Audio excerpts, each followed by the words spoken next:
Good morning, everyone. Today I'm going to talk about a novel written by a great writer, established writer. We all know that him, Charles Dickens. The title of the novel is Great Expectations by Charles Dickens. And as I have always told you that, and let me start with the background regarding this novel and as well as a little biographical details about Charles Dickens. And let me start with a brief introduction to the author or the novelist. And since this is a novel, it had brought in name, fame, everything. And scholarly, especially, it's considered as a scholarly novel, and most of the scholars and critics they worked on it. And let us know what is there in this particular novel and what are the things Charles Dickens is going to talk about, or what he wanted to portray during his time, or what was the things he wanted to tell. So scholars generally agree that Charles Dickens wrote two novels with clear autobiographical elements, and even some of the critics are of the view that even this novel cannot so be called as an autobiographical novel. Okay, let me see what kind of let us know what kind of autobiographical elements one one could find in this novel. Then David, especially two novels of Charles Dickens can be considered as autobiographical novels. One is Great Expectations, and another is David Copperfield. Okay, then Great Expectations. Since I'm talking about Great Expectations, it was penned down or penned in 1860 to 61, and Dickens, who was born in Portsmouth and spent his early years in Chatham, Kent, and his parents John and Elizabeth are preserved for us in the characters Mr. and Mrs. Copperfield. So even he could what portray the characters exactly in the novel David Copperfield. So how John Dickens was a navy clerk. His father was a navy clerk, and because of his financial problems, and he not only his father but the whole family had to suffer because of the penury condition. So next, Charles, at the age of 12, he had to work in a boot blacking factory. Okay, even he had to work as a child labor, child laborer. So he had to work in a boot blacking factory, and such early rode in him a deep concern about society's evils. Okay, social evils. And in his books, especially in his novels, he is focusing, or he might have focused more evils what he had to undergo and when he was a small boy. So Charles later, fortunately, an inheritance enabled John to be released because he went bankrupt. He had to be imprisoned, and luckily or fortunately, somebody helped him to come out of the prison. And then subsequently, Charles attended the Wellington House Academy later, and he became an office boy for Attorney in 1827, and quickly progressing to court reporting in Doctors' Commons, a society of three lawyers akin to the Inns of Court.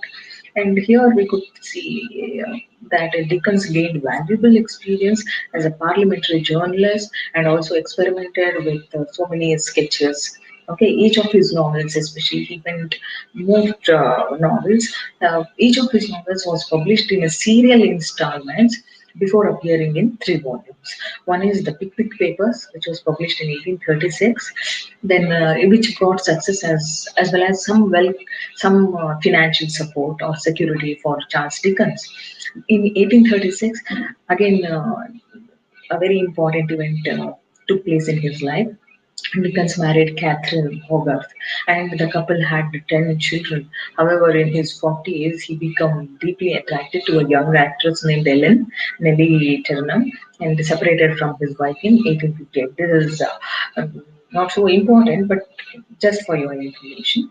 Then Dickens' other novels, as far as career or what a literary, his contribution to literature, his other novels were are other Oliver Twist, published in 1837, Nicholas Nickleby, 38, The Old Curiosity Shop, 1840, and Barnaby Rudge, 1841, and A Christmas Carol, 1843, Dombey and Son, 1846, and David Copperfield, as I have already mentioned, this novel, 1849, Bleak House, 1852, and Great Expectation. What we are going to discuss today about this novel, Great Expectation, which was published in 1860.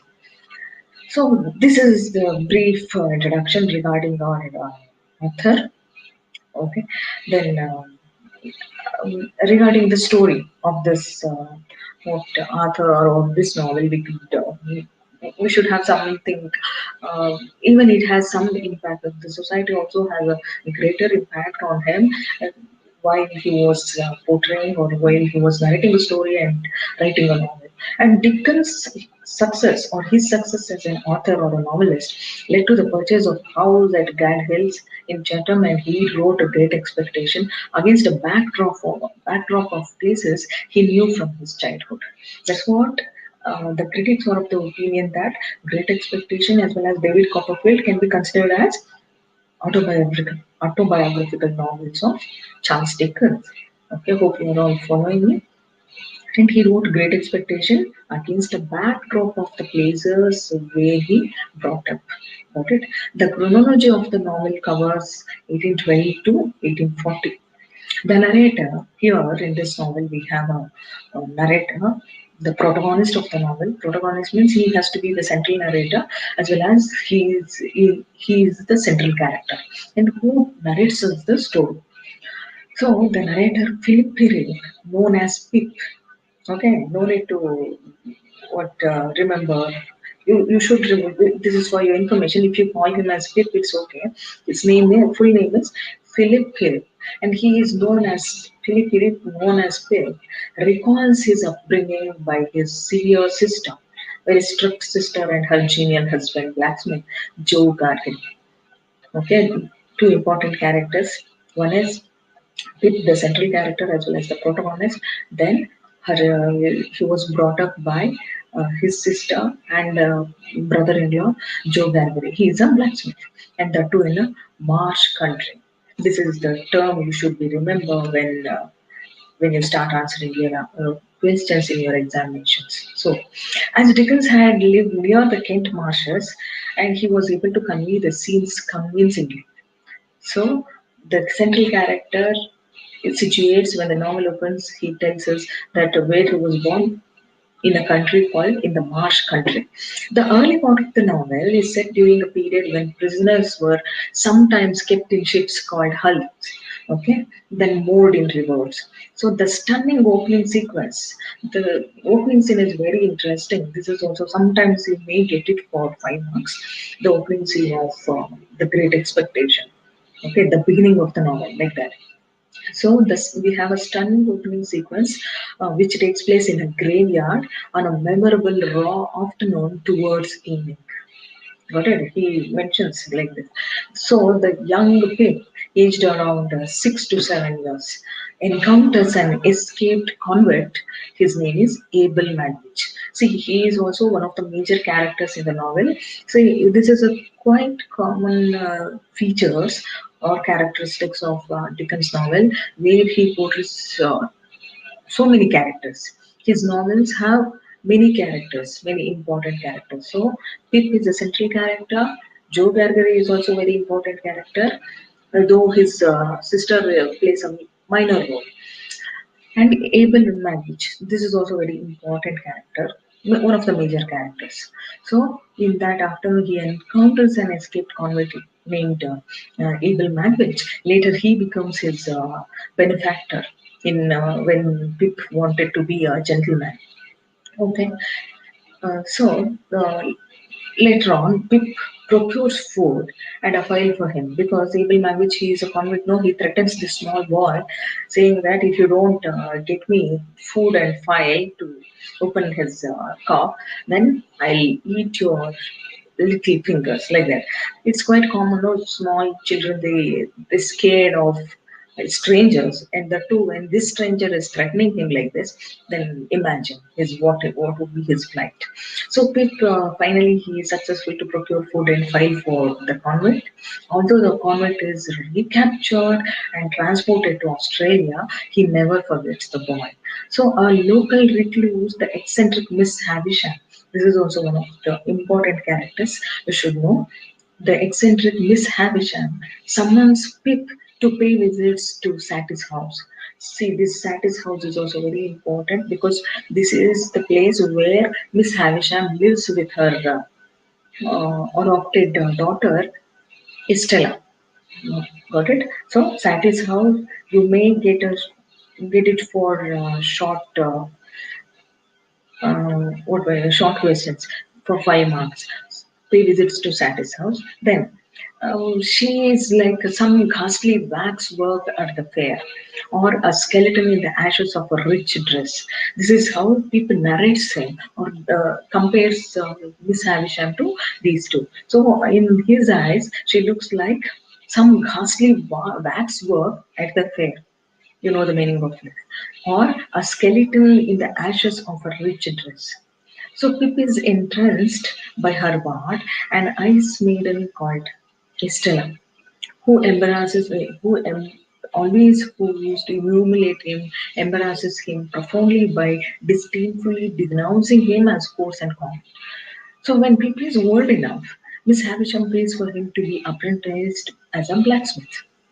Unexpectedly, he receives further sponsorship from a mystery benefactor, and he thought that might be Miss Havisham. But later we come to know that benefactor is none other than the first convict whom he had to meet in the graveyard. Okay. Then for him he procured food and fire, no, the same benefactor. So a lawyer named Jaggers, and he has interviewing information about Pip's future, and he says like that. Just to quote a few lines from the text, I'm instructed to communicate to him that he will come into a handsome property. Further, that it is the desire of the present possessor of the property that he be immediately removed from his present sphere of life and from this place and be brought up as a gentleman. In a word, as a young fellow of great expectations. This scene occurs in chapter 18, where Mr. Jaggers he talks about and Pip's future, saying that some mystery benefactor is sponsoring Pip to be a gentleman. So moving from the Kent marshes to London, see this can also be this novel is a very best example for building Roman novel. Okay, that is a different genre or is a different set of novel, writing a novel. So this is a building Roman novel because it talks about the development of the character. Okay, and from the beginning till the end, there is a drastic change in Pip and even his lifestyle, in his regarding his education, qualification, and the standard of living, everything matters. So this novel can be considered as a building Roman novel. So, moving from the Kent marshes to London, Pitt now aspires to the status of a gentleman and improves himself by acquiring certain skills and attitudes. In fact, though he was born in a middle class family, not lower middle class, not a middle class family, right? And he was brought up by a blacksmith, his brother-in-law. So, I'm in the boy who was being born in that family and who doesn't want to become a blacksmith like his brother-in-law. Instead, he wanted to be a gentleman, like how Maud Flanders wanted to be a gentle lady, right? So even he wanted to be a gentleman. So he wanted to acquire some certain skills, and at the same time, he wanted to he just moved to he just wanted to be a gentleman who lives in very posh lands, or what we can say, he wanted to enjoy all the luxurious uh, luxurious way of life by situating in London. And just he wanted to move away from his small country. In his own words, it's a marshland, land of marshes. Okay, so moving from that place to London is not a joke. All these things, and even even a minute details, the way it narrates us, this is very important. So from from a small boy who lives in what the blacksmith's house, and to be a gentleman, it it requires effort, great effort, sacrifice, and everything. So all these things we could able to find in Pip, and his dedication, his commitment, and he is so much focused in his life. So moving from the Kent marches to London, Pip now aspires to the status of a gentleman and improves himself by acquiring certain skills and attitudes. Unfortunately, he also becomes snobbish about his roots and failing to appreciate those who love him most. Joe and Biddy. Joe, his brother-in-law, Biddy, his childhood friend, and later she gets married to Joe, his own brother-in-law. Then his assumption that Miss Havisham has been his patron turns out to be mistaken, and he is shocked to learn that Magwitch has been funding him. Magwitch, who is Magwitch? He is the convert whom we meet in the very first chapter itself, who threatens a boy. No? So, indeed, the convict returns, eager to save him. Then, echoing the recapture of Magwitch early in the novel, a parallel scene takes place where the authorities give chase on the river. Dickens was so keen to convey this accurately that he hired a steamer on 22nd May 1861 to take some family members and friends from Blackwell to Southend. Okay, South End. So Pip's attitude to Magwitch changed in the course of the book. And in the beginning, Pip, he was so scared of Magwitch and he thought he's a criminal, third-rated criminal like that. But later, when he learned that he is his actual benefactor, then the thing starts changing in a different way.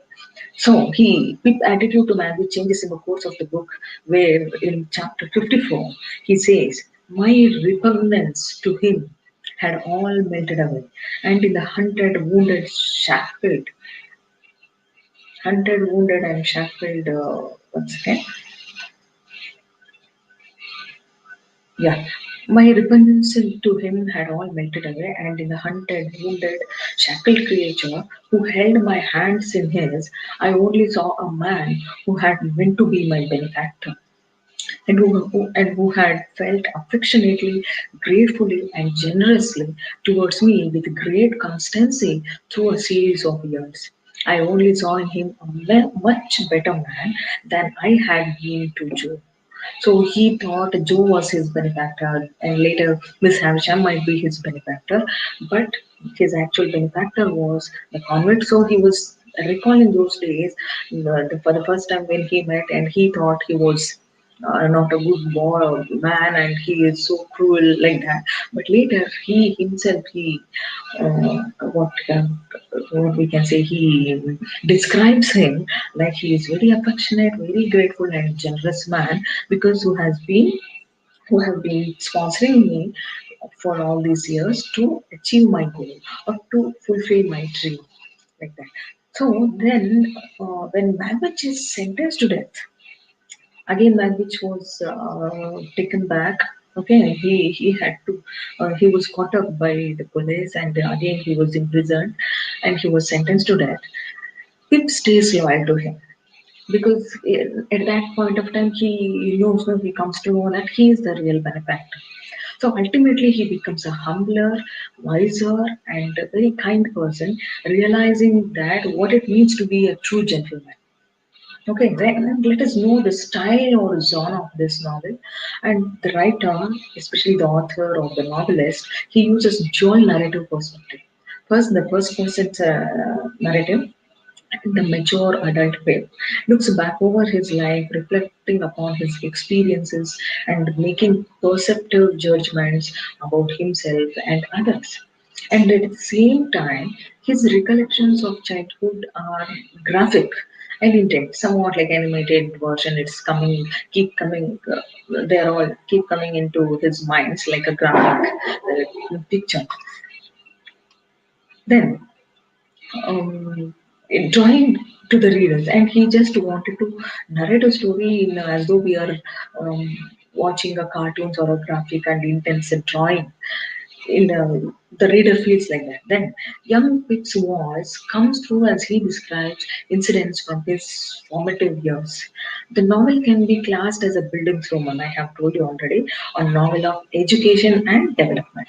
So, can you consider all the novels as a buildings roman? No. But we can consider some particular novel as a building roman only if that novel is of education and development of a character. So, however, it is important to note that Dickens blends different genres. Thus, Great Expectations combines realism, melodrama, romance, and the gothic structure, the grotesque, the fairy tale, and the comic novel. So this is somewhat like he blends all these characteristic features in his novel, so it can be called as a realistic novel, and we have a element of melodrama and romantic novel because we have a what we can say, the romantic moments between, though it not a romantic moments between Pip and Estella, but the way Pip tries to propose her or he tries to convince her, but he doesn't have that much strength or spine to go and tell her openly that I'm in love with her. So this is the problem. So somewhere we readers we feel really interesting when the scenes or episodes of Pipestella comes. So of course, and it's a gothic novel because the way Dickens has portrayed the Satis house, this is very important. So we have somewhat like a gothic pictures or elements while describing or while having the details of Satis house. So the plot is the fairy tale, and even we have comic element. So this is the blend of, or this novel can be um, uh, a blend of all these characteristic features. So the opening scene, for example, is memorable because of this eclecticism. Okay, because of this eclecticism, we can envisage the overgrown churchyard and the gravestones and the convict's fearful figure, and the reader understands that his threats to eat the lad are amusing rather than genuine. Okay, that's what I told you. And some comic elements, and because just he wanted to threaten that child to procure him food and fire.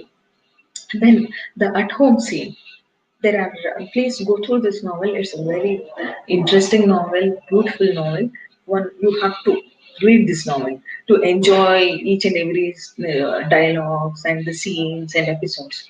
So the scene at home with the enduring blacksmith were intended to be comical, and if at all if we wanted to have a comic character, we can consider Joe Gargery, Pip's brother-in-law, as a very, he has such a sense of humor, and he can be considered as a comic character.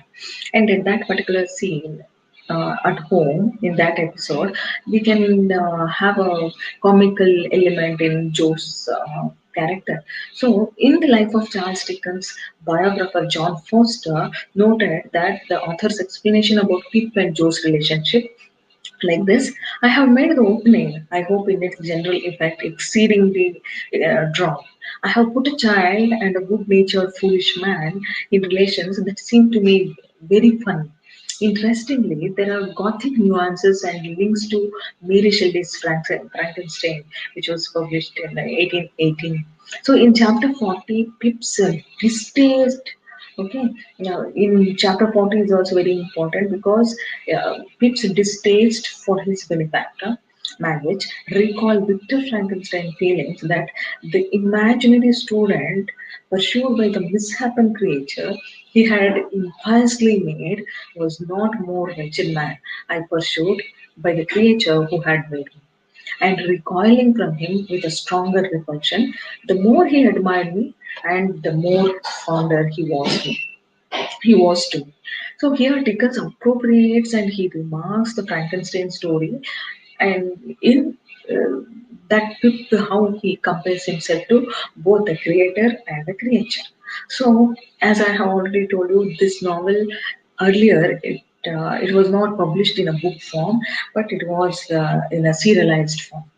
Okay, so the publication of Pickwick papers, I told you this was the first publication of Charles Dickens.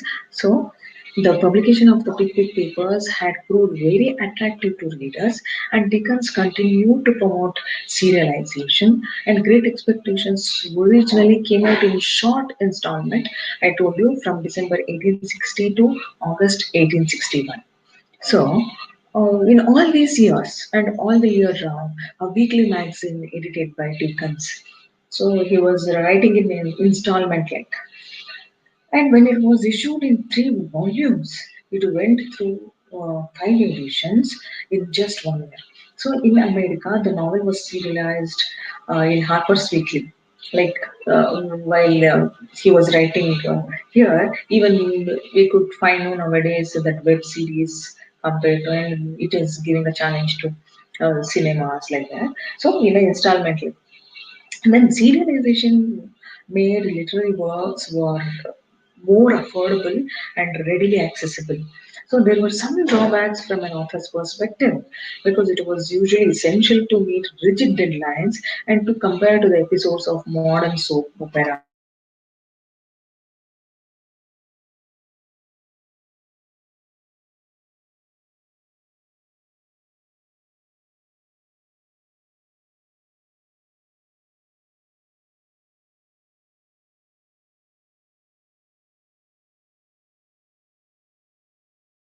So serialization episodes. So the writer has to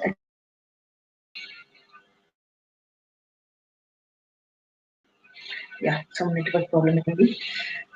I was talking about how it was characterized and how many of the characters in Great Expectation have distinct mannerism. And there were some drawbacks from an author's perspective when he had to serialize his novel because he always, they may have some deadline, and within that deadline, they have to finish that work.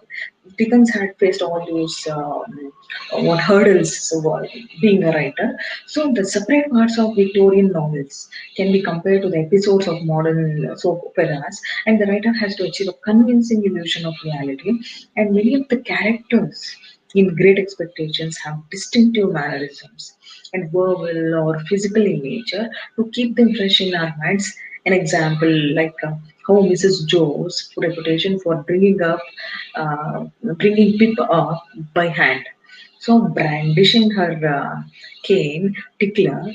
See, actually there is a. She used to whip this small boy with a cane. Okay, that name of that cane is Tickler. This is very interesting, and she has even a cane has a name. Imagine. So the way Dickens has given a minute preference to even the minute details. Okay, the very small things or petty things are the less. So Mrs. Joe, she has a cane named Tickler. With that help, she used to whip who? Pip. So another is Jaggers. So Jaggers, another character, he washing his hands obsessively always. And at times, the pressures of serialization could prove successful, stressful, and this is very important. Very comic elements we have, and but we must what must we do and what must not we do, and as to the planning of from week to week and how successful Charles Dickens he become to publish this novel is very interesting. And for the surprisingly, this is the important thing you should know that the novel has two endings. Okay, the novel has two endings. Great Expectations has two conclusions: the original one and the later one. Got it? Yeah. Great Expectation. This novel has two endings. The original ending was like that. It sees Pip returning to London after a successful career and meeting Estella. And Estella, I told you, Estella was the adopted daughter for Miss Havisham. And Miss Havisham is a spinster. and I discuss this all these characters while I'm analyzing the characters. So just listen to me regarding the story, and I'm giving, as I have always, it's my routine or ritual work to give you a summary in a nutshell form. I'm giving you this. And Estella, she has experienced an unhappy marriage to a cruel bore, followed by widowhood, then remarriage. So he perceives that she has perceives he perceives that she has been through a great deal of suffering. And here Dickens deliberately rejects a neat, predictable environment in which Pip and Estella find happiness together. And his friend Edward Bulwer Lytton and forced him to amend this to a more conventional outcome. Okay, got it. First, earlier, the first ending, the real actual ending of this novel was Pip, he returns to London and meeting Estella, because Estella was portrayed as a widow. Okay, and she had very unsuccessful married life, unhappy married life, so like that. But his friend, he forces him to, whose friend, Dickens' friend, Edward Lytton, he urged him to amend this to a more conventional outcome. So the later part, the last part of the novel, especially, he asked him to correct and give a little, at least please give a happy ending to this novel. So after this, and because of this, he did not want Pip to be a left solitary man. When he doesn't expect the bad ending, or what we can say, the unhappy ending for this novel, and moreover, he did not want it to be a solitary man. Dickens duly obliged by revising the last part of the novel, and he explained his decision to John Foster in his letter. He says that Edward, who has been, as I think you know, extraordinarily taken by this book, so strongly urged it upon me to make amendments means make changes. Got it? To amend the last part of the novel. So he says, he writes in his letter like this: after reading the proofs and supported his views with such good reasons that I resolved to make the change, I have put in as a little piece of writing as I hope, and I have no doubt the story will be more acceptable through the alteration. The second version ends. Okay, this is the later and the latest modification. The second version ends with these words: I took her hand in mine, and we went out of the ruined place." This is the actual. This is the later what amended section of what part of the novel. Okay, then I'm just reading it out, and whatever the changes he made. I took her hand in mine. Whose her means here Estella. I Pip. So Pip took her hand in his, and we went out of the ruined place. And as the morning mist had risen long ago when I first left the forge, so the evening mists were rising now, and in all the broad expanse of tranquil light, they showed to me, and I saw no shadow of another parting from her. John Foster felt that the original conclusion was more consistent with the text. So, in his introduction to Great Expectation, George Bernard Shaw, actually G.B. Shaw, he says that he was much more forthright and declaring it is too serious a book to be trivially happy with. Its beginning is unhappy, its middle is unhappy, and the conventional happy ending is an outrage on it. This is how G.B. Shaw, he makes remarks on this novel. I hope all of you understood.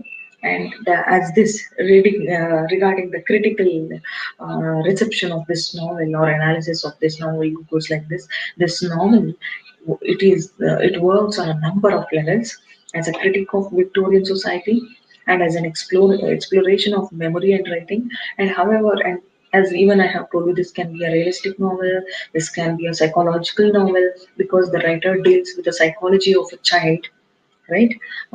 Especially as I have told you, uh, the novel begins with the introduction of a small boy, a hero, around 6 to 7 years old boy, right? So this can be a psychological novel, and this can be a critique of Victorian society. and this can be a social novel because which upholds the society, the real society which was established in Victorian era. Got it? So, however, it is perhaps more importantly a search for true identity. During the course of the novel, Pip comes to realize that his great expectations. See, the title of the novel is also very apt title because what was Pip's great expectations? Because he wanted to be a gentleman, right? He doesn't want to be a blacksmith like his brother-in-law or some other servants or some laborers. He doesn't want to work in a factory like that, but instead he wants to live in a London as a gentleman to acquiring some other skills. So he comes to realize, Pip, the settled character, comes to realize that his great expectations, social standing, and wealth are less important than loyalty and compassion.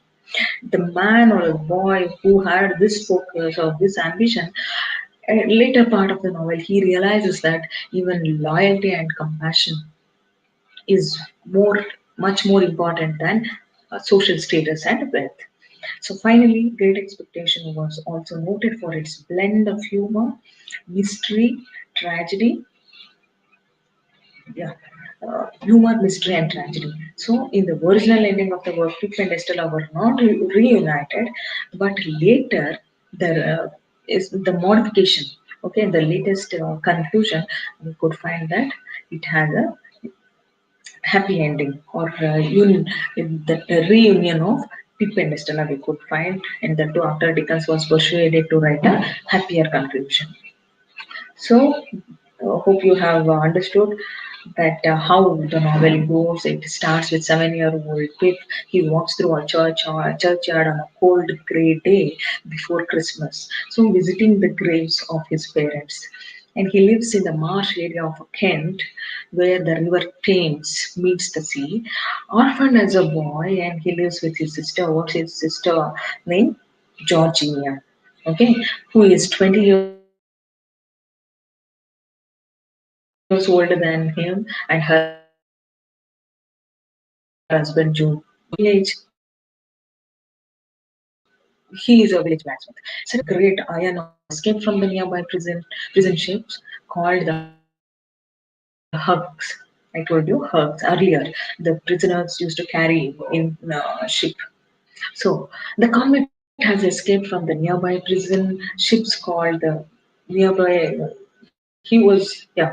Then after turning Pip upside down and finding only a piece of bread, and the starving man threatens to eat his fat cheeks. This is very interesting. Then learning that Pip lives with a blacksmith. Okay, he demands he let Pip live as long as he returns the next morning with some victuals and a file from Joe's forge. Okay, to open his that iron trap. So to further ensure Pip's help, the convict tells him that there is a young man with him who will eat his heart and liver if he fails to return. So Pip agrees to help and then watches the man stumble away. Pip returns to his home and ಒಂದು ವಯಸ್ಸು offline ಕೇಳ್ತಾ ಇಲ್ಲ ದೂರ ಮಾತಾಡಿ ಕೇಳ್ತಿಲ್ವಾ comment ನೋಡ್ಕೊಂಡು ಒಂದು second ಗೊತ್ತಿರಲಿಲ್ಲ.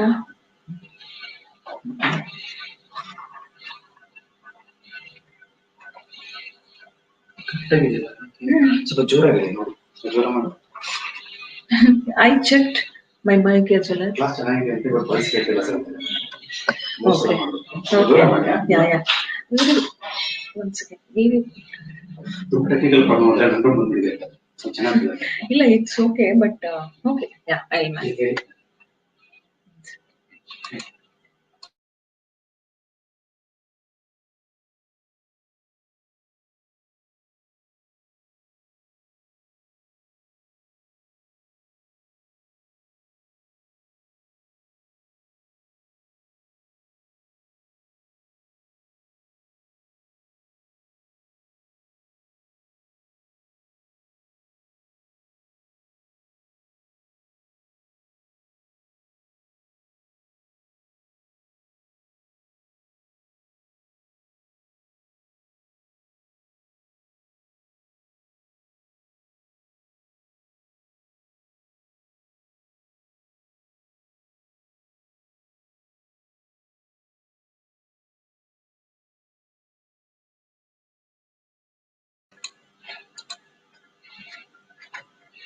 Yeah, hope you can listen to me now.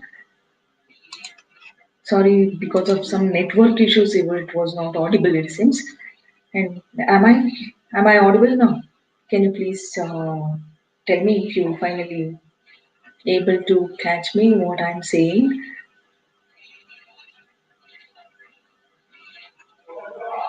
Yeah, because I have checked my mic when it was really working. Don't know what is happening with the network. Sometimes even network issues also causes some problem. And yeah, hope I am audible now. And if you have any problem, you can ask me and you can put me. And you want me to repeat it again? Yeah, thank you. And if you want me to repeat it again, and I was talking about a critical analysis of the novel, then again echoing. No, don't know what is the problem actually, really. Yeah, some students, they came to hand over scripts, maybe because of that. Yeah, thank you. And let me get back to my novel.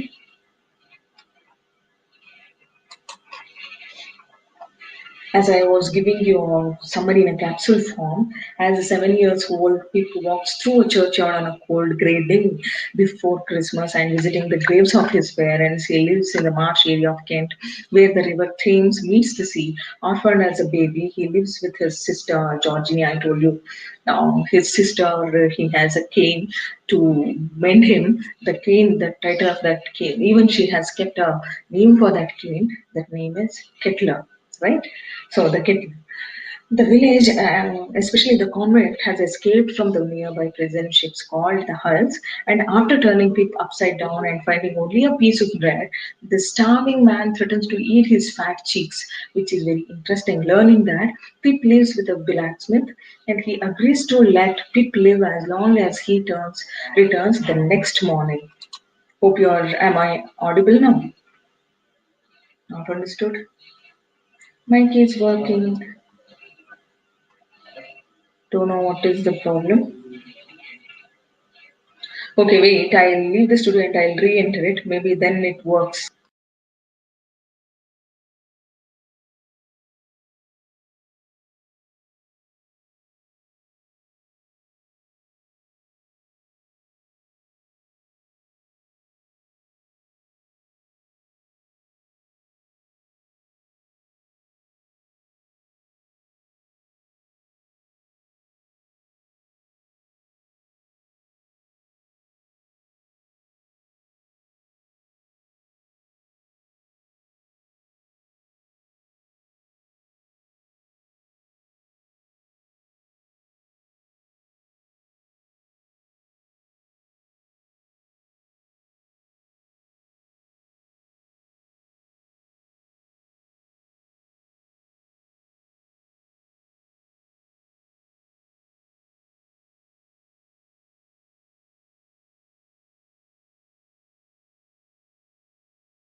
Hmm. Oh, yeah. No, sure. Yeah, hope you. Am I audible now?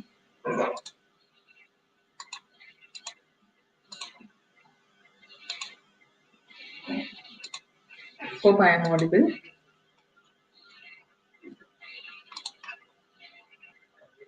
Yeah. Just I have 15 minutes to complete this novel, and I'm focusing on the important characters and the story. And you might have heard the story or gone through the story. And if you have problems, please you can get back to us. Okay, let me continue the story. And Pip returns to his home and is warned by Joe that his sister is on a rampage looking for him. And she returns a short time later and sets him have it on the backside with a tickler, a wax tipped cane. Okay, tickler. This is a name of a cane, a wax tipped cane. She has brought him. She says in a novel that she is brought him up by hand, and something that gains her respect from all the neighbors. And Pip notices that she is quick to use the hand on him and Joe. So at supper, Pip slips his bread in his pants leg to save it for the convent because he had to rush. No, so Joe, concerned that Pip has swallowed the bread whole and might choke, expresses his worry. Mrs. Joe responds by pounding Joe's head against the wall and calling him a great stuck pig, then pouring tar water down both Pip's and Joe's throats. And later that night, they hear guns from the prison ship. Prison ships were called as hulks, okay, those days. So, announcing the escape of another convict. Unable to sleep, Pip gets up early to steal the food and pile and then sets out to deliver them. Then he runs into a second convict and assumes him to be the young man who eats boys' livers. So, running in terror, Pip finds his convict. Who was that convict? Able Magwitch. Got it? And while watching the man devour the food, Pip expresses concern about not leaving enough food for the young man who is waiting. The comic realizes that he is not alone on the marshes and suspecting it is an enemy of his enemy starts madly filing his leg iron while Pip escapes. So this is how the novel goes. And this is very interesting. And let me have a character analysis now because due to the shortage we have just a short time within that I have to cover up. And if you have any doubts, and don't worry, in my even afternoon I have some sessions. Later in that session, I'll tell you the summary and important characters what you have to focus on. And if you have any doubts, you can ask me and you can drop me in the chat box. Let us have a central character, Pip, and his name by name of Philip Pirre, fictional character, the young orphan whose growth and development are the subject of Charles Dickens' novel Great Expectation, and which was published in 1861. And Pip has a low esteem and he is not valued and he does not value himself. He feels guilty for his very existence, and thanks to his sister, who constantly reminds him how she has suffered because of him. So he doesn't have a very good bondage with his sister than his rather than with his brother-in-law. And so we could find a good rapport between Joe Gangry and Pip than with his sister. Okay, than between Pip and who her sister. So other relatives, especially, he feels guilty. Always, Pip feels guilty for his very existence, thanks to her sister. And other relatives and friends reinforce his feelings by telling him how grateful he should be to his sister. And his only positive in life is Joe Gagari, his benefactor or his staunch ally always. And he looks forward to being his apprentice in the forge and Miss Havisham and Estella. And however, destroy that dream when they teach him to be ashamed of his course and common life. And Estella, I told you, know, and he always humiliates. Okay, he always humiliates him and he always makes him embarrassing, always like that. So there, when he entered to Satya's house, there he learned how he should be. And the dream of becoming a gentleman, it started there. And yeah, we could analyze and we should understand the dream and the intention or the ambition. It because of Havisham and Estella, he decided to be a gentleman from then on.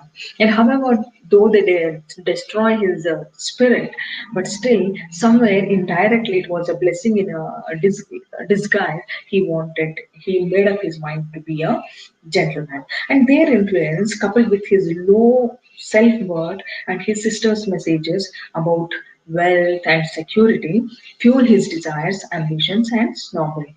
Being abused by his sister always is a passive personality who fears the stronger emotions in him.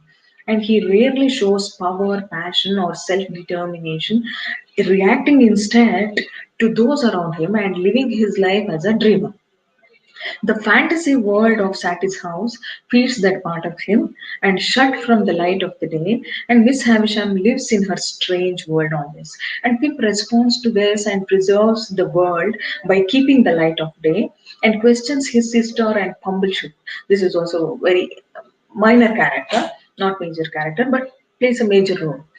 Pumblechook asks from destroying its special fairy tale quality.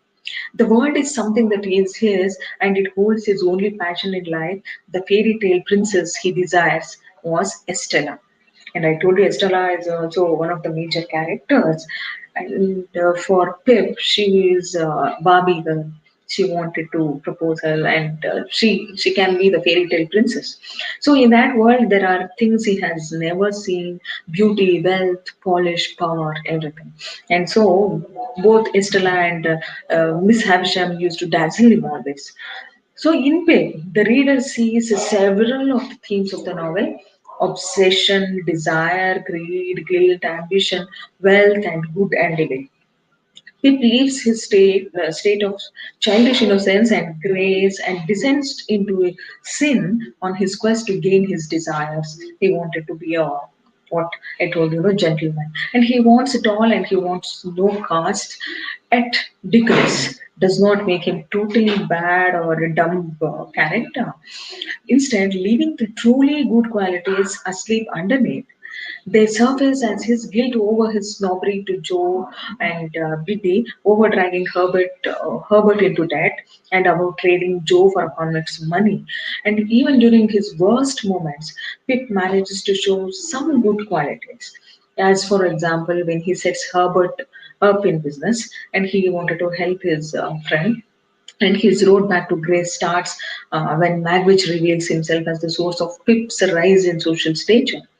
The irony is that the source of his gentility is from a creature more socially detestable than the uneducated Joe is not lost on him. It is the slap on his face when that brings people out of the fantasy world and he has been living in, and his dream has suddenly been seen in the light of day. And now, and then later on, he desires and he knows that what it had cost him.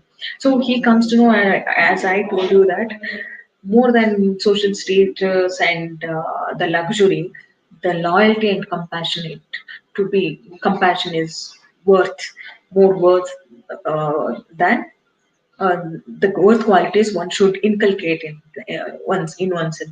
So the concepts of self responsibility, that is also very important. Am I audible? Yeah. The concepts of self responsibility and the cost of choices made make up his lessons in the later part of the novel. Nothing in life comes free, as we all know, and one must accept the consequences of the choices made. So, in this way, Charles Dickens can be rated high as a novelist or as a child psychologist, right? How beautifully he has portrayed this character. Dickens generously gives Pip four father figures in the book to model this for him. Joe makes first one is Joe, his own brother-in-law. He makes his choice to stay with Mrs. Joe and show her more love than his mother had. he had fully accepting the cost of enduring her abuse. And Jagger chooses control and an emotionless life and accepts the cost of loneliness and alienation. Then Vemic, he knows the only way to support himself, his father, and their home is to endure an emotionless job that could drive him crazy if he let it.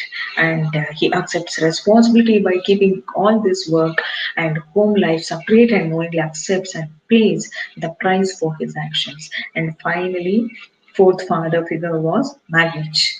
Okay, Abel Magwitch, he knows the cost for seeing his dear boy is death.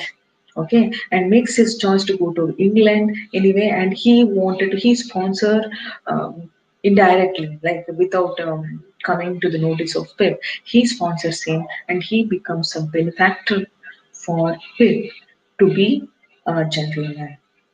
So there are all many characters as well. Joe Gargery, he is the closest thing in the story in Toto because he is a good character. Joe Gargery, he is a hardworking, honorable, loyal, and fair gentleman who happens to be, who is he? He is the brother-in-law of Pip. Okay, he is equally comfortable showing both his raw and physical strength and his gentle, patient, emotional side. He is compassionate to the convict who stole his food as well as to the memory of his alcoholic thing. And though he recognizes Mrs. Joe's strengths and weaknesses. He remembers her better times and wants to protect her from the suffering that his mother endured with his father. So he shows unconditional love. Yeah, he shows.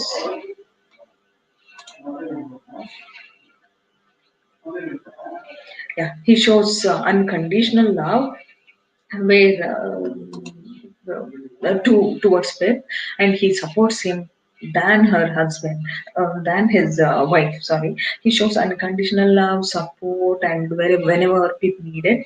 And his function in the story is to support Pip throughout the novel. Then another important character, as I have told you, Magwitch, Abel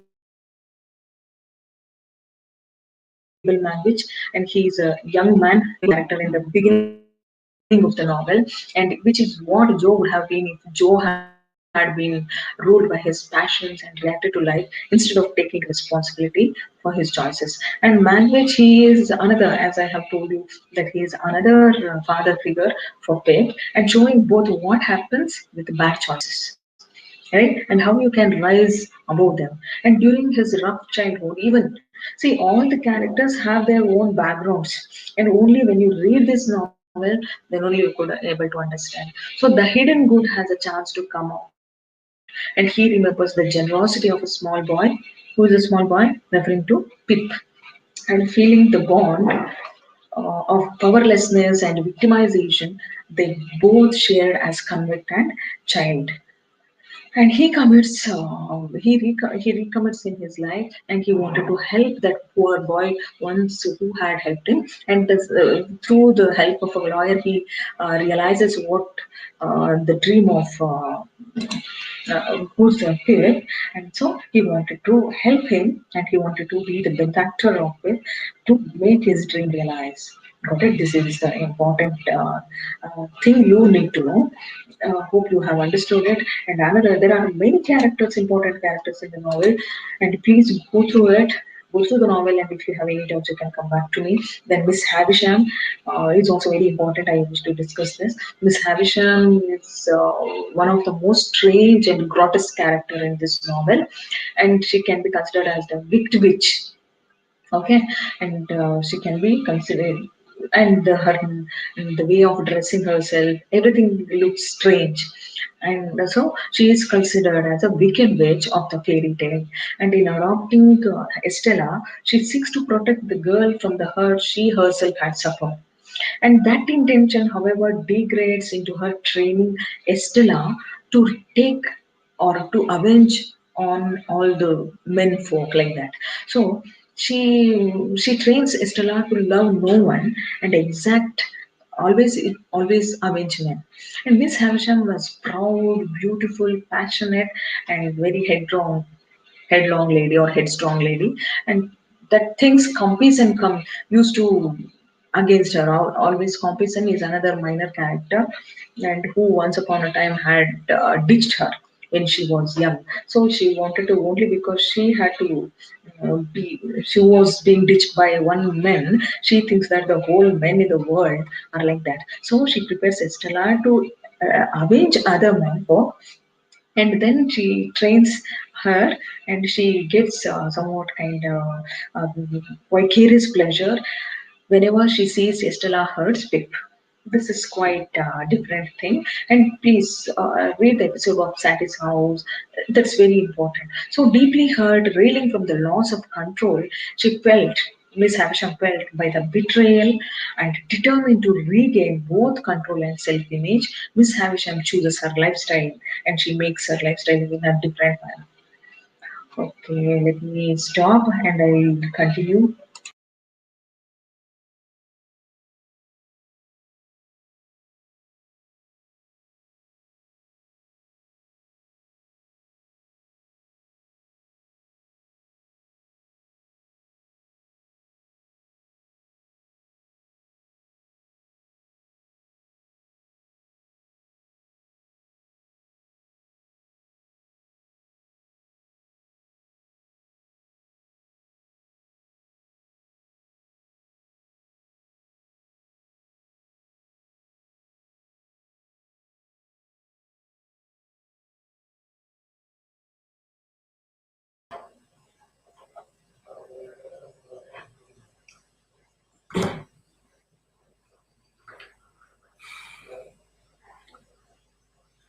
Hello, dear students, dear learners, the students of our Karnataka State Open University English Department. I welcome you again to this session, the third day session. So, as I introduce myself, this is Dr. Natraj, the chairperson of Department of English, and I'm so happy to invite you to this third day classes of mine.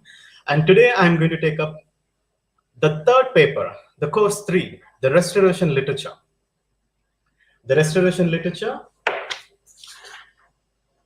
18th century English literature, Restoration and 18th century English literature. That means we come across the 17th century and 18th century English literature.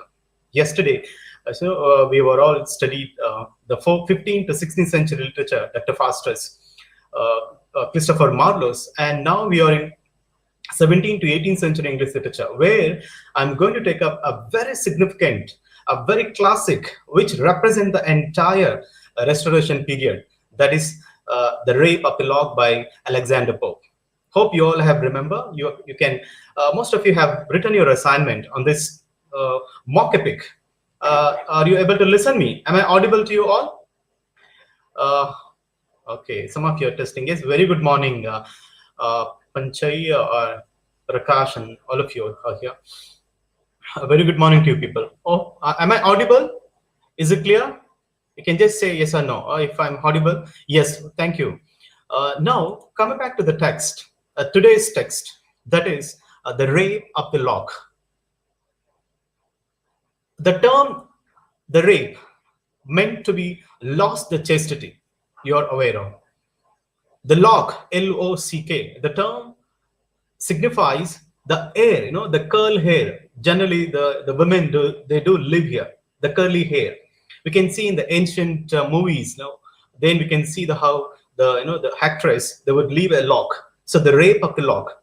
The lady called Arabella Farmer, a lady called Belinda, she lost her hair. So that is the title, the rape of the lock. How she lost the lock, that is an important question. Much before that, when we talk about the Restoration and 18th century literature, we can come across lots of unethical themes, issues, scandalous, and the follies, the gaieties, the misconduct of all the mannerisms. The entire literature somehow it throws the lights on how the Restoration, the men and women, they lost the kind of morality and ethics. They seek a kind of the kind of a morals. So that this text, that is a rape of the lock, it is meant to be a didactic criticism. Didactic in the sense seeking for truth, seeking for some principles and morals. And this text is considered as a mock epic. So what do you mean by mock epic? I must tell you, see this, there are two terms. One is a mock and epic. For example, yesterday probably you might have aware of the Paradise Lost of John Milton. It is an epic poem, the Mahakavya, what do we say in Kannada? And this is a mock epic. It is against that. When we talk about the epic, we can see a grand narrative style. The poet writes a poem with a grand narrative style with a diction at the beginning and the end. We'll see the battle between the people. So we see a kind of a grand narrative style that follows certain epic conventions. ಒಂದು EPIC ಮಹಾಕಾವ್ಯ ಹೇಗಿರಬೇಕು ಅನ್ನೋದನ್ನ ಕೆಲವು the conviction ಅನ್ನ follow ಮಾಡುತ್ತೆ ಎಪಿಕ್ಗಳು. ಆದ್ರೆ this text, that is a rape of the lock, mock epic, it violates the grand narrative style. There is in the epic, the subject matter is a very grandiose, whereas in the mock epic, the subject matter is a very, very trivial and a trivial. ನಾವು ಹೇಳ್ತೀವಲ್ಲ ಕನ್ನಡದಲ್ಲಿ ತುಂಬಾ ಕ್ಷುಲ್ಲಕ ಸಣ್ಣ ವಿಚಾರಕ್ಕೆ like making a mountain out of a molehill. ನಿಮ್ಗೆಲ್ಲ ಕೇಳಿದಿರಾ, it's a proverb. ಆ ಒಂದು situation. So what do you mean by mock epic?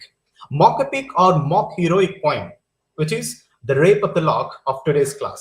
I'm going to teach you a mock epic by Alexander Pope, a 17th century English writer who deliberately write this poem for the purpose. I tell you, what purpose did he write this? Yes, there is a purpose. It's a realistic mock epic poem based on the true incident of during the period of Augustan age, the Restoration age of 17th century. The mock heroic poem, it imitates the style of the epic genre. Epic genre on the night is imitates, it against, and it only applies to a trivial subject matter. So what is a trivial subject matter? Let us come to understand in this poem. So I'll begin this poem. See, this is what I'll just give a brief introduction about the poem, then I'll get into the kind of a thematic analysis. I won't get into more criticism about this poem, because this mock heroic, because the criticism point of view, you can get enormous material in the study material that has been given to you from the university. So I just give you an overview. I'll just give you a thematic analysis of the cantos. There are 5 cantos, 1, 2, 3, 4, and 5, like the way we have come across yesterday. And I just give you an overview, the background, what made Alexander Pope to write this poem.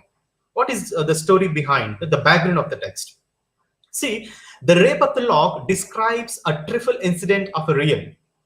So it's based on the real incident. Okay, it is mocking at some sort of a real episode. I tell you what is that. See, Robert the 7th Lord Peter. The Lord Peter, he is a 7th Lord during that time. His name is Lord Peter. He is also a name for Robert the 7th Lord Peter. Let us call it simply, briefly, that is a Lord Peter. Well known for his amorous and frivolous nature. He's a very, very frivolous and very amorous and the lustful character, happy-go-lucky character. He's a very frivolous and a very, very, kind of an amorous kind of a person. So like, happy-go-lucky, who never takes his life so seriously, who always, tries to amuse with the ladies. The kind of the person is, what do we say, like playboy, whatever you call. So Lord Peter is such a person. And well known for his amorous and frivolous and nature, and loved a lady called Arabella Fermor. So during the 17th century, Lord Peter, he loved a lady called Arabella Fermor. I'm making it a very simplifier. So Arabella Fermor is a most famous for her elegance and a grace. The most beautiful lady with a grace and elegance. And fashionable society of London. So this lady belonged to the fashionable society of London. So 17th to 18th century, it is considered as a fashionable society. People only value for the money and the fashion and the kind of mannerisms, tendency, aristocracy. But there is no value for any kind of ethicality, moral, humanism. That kind of scope was not at all there during the time. So we are talking about the people of aristocracy. So the Lord Peter belonged to the aristocracy community, and Arabella Fermor, she belongs to aristocracy community, community, and she's a most grace and a fashionable woman, belonged to the London. She had the elegance, beauty. Are you getting my point? Just tell me that you are getting. Some of you said epic means long narration of a story. No, epic means it's a grand narrative structure. A story in the sense it's a grand narrative structure, okay, which has certain the structure. Like in the beginning there is a muse. in the muse, address to the goddess of poetry. So there is a structure in it.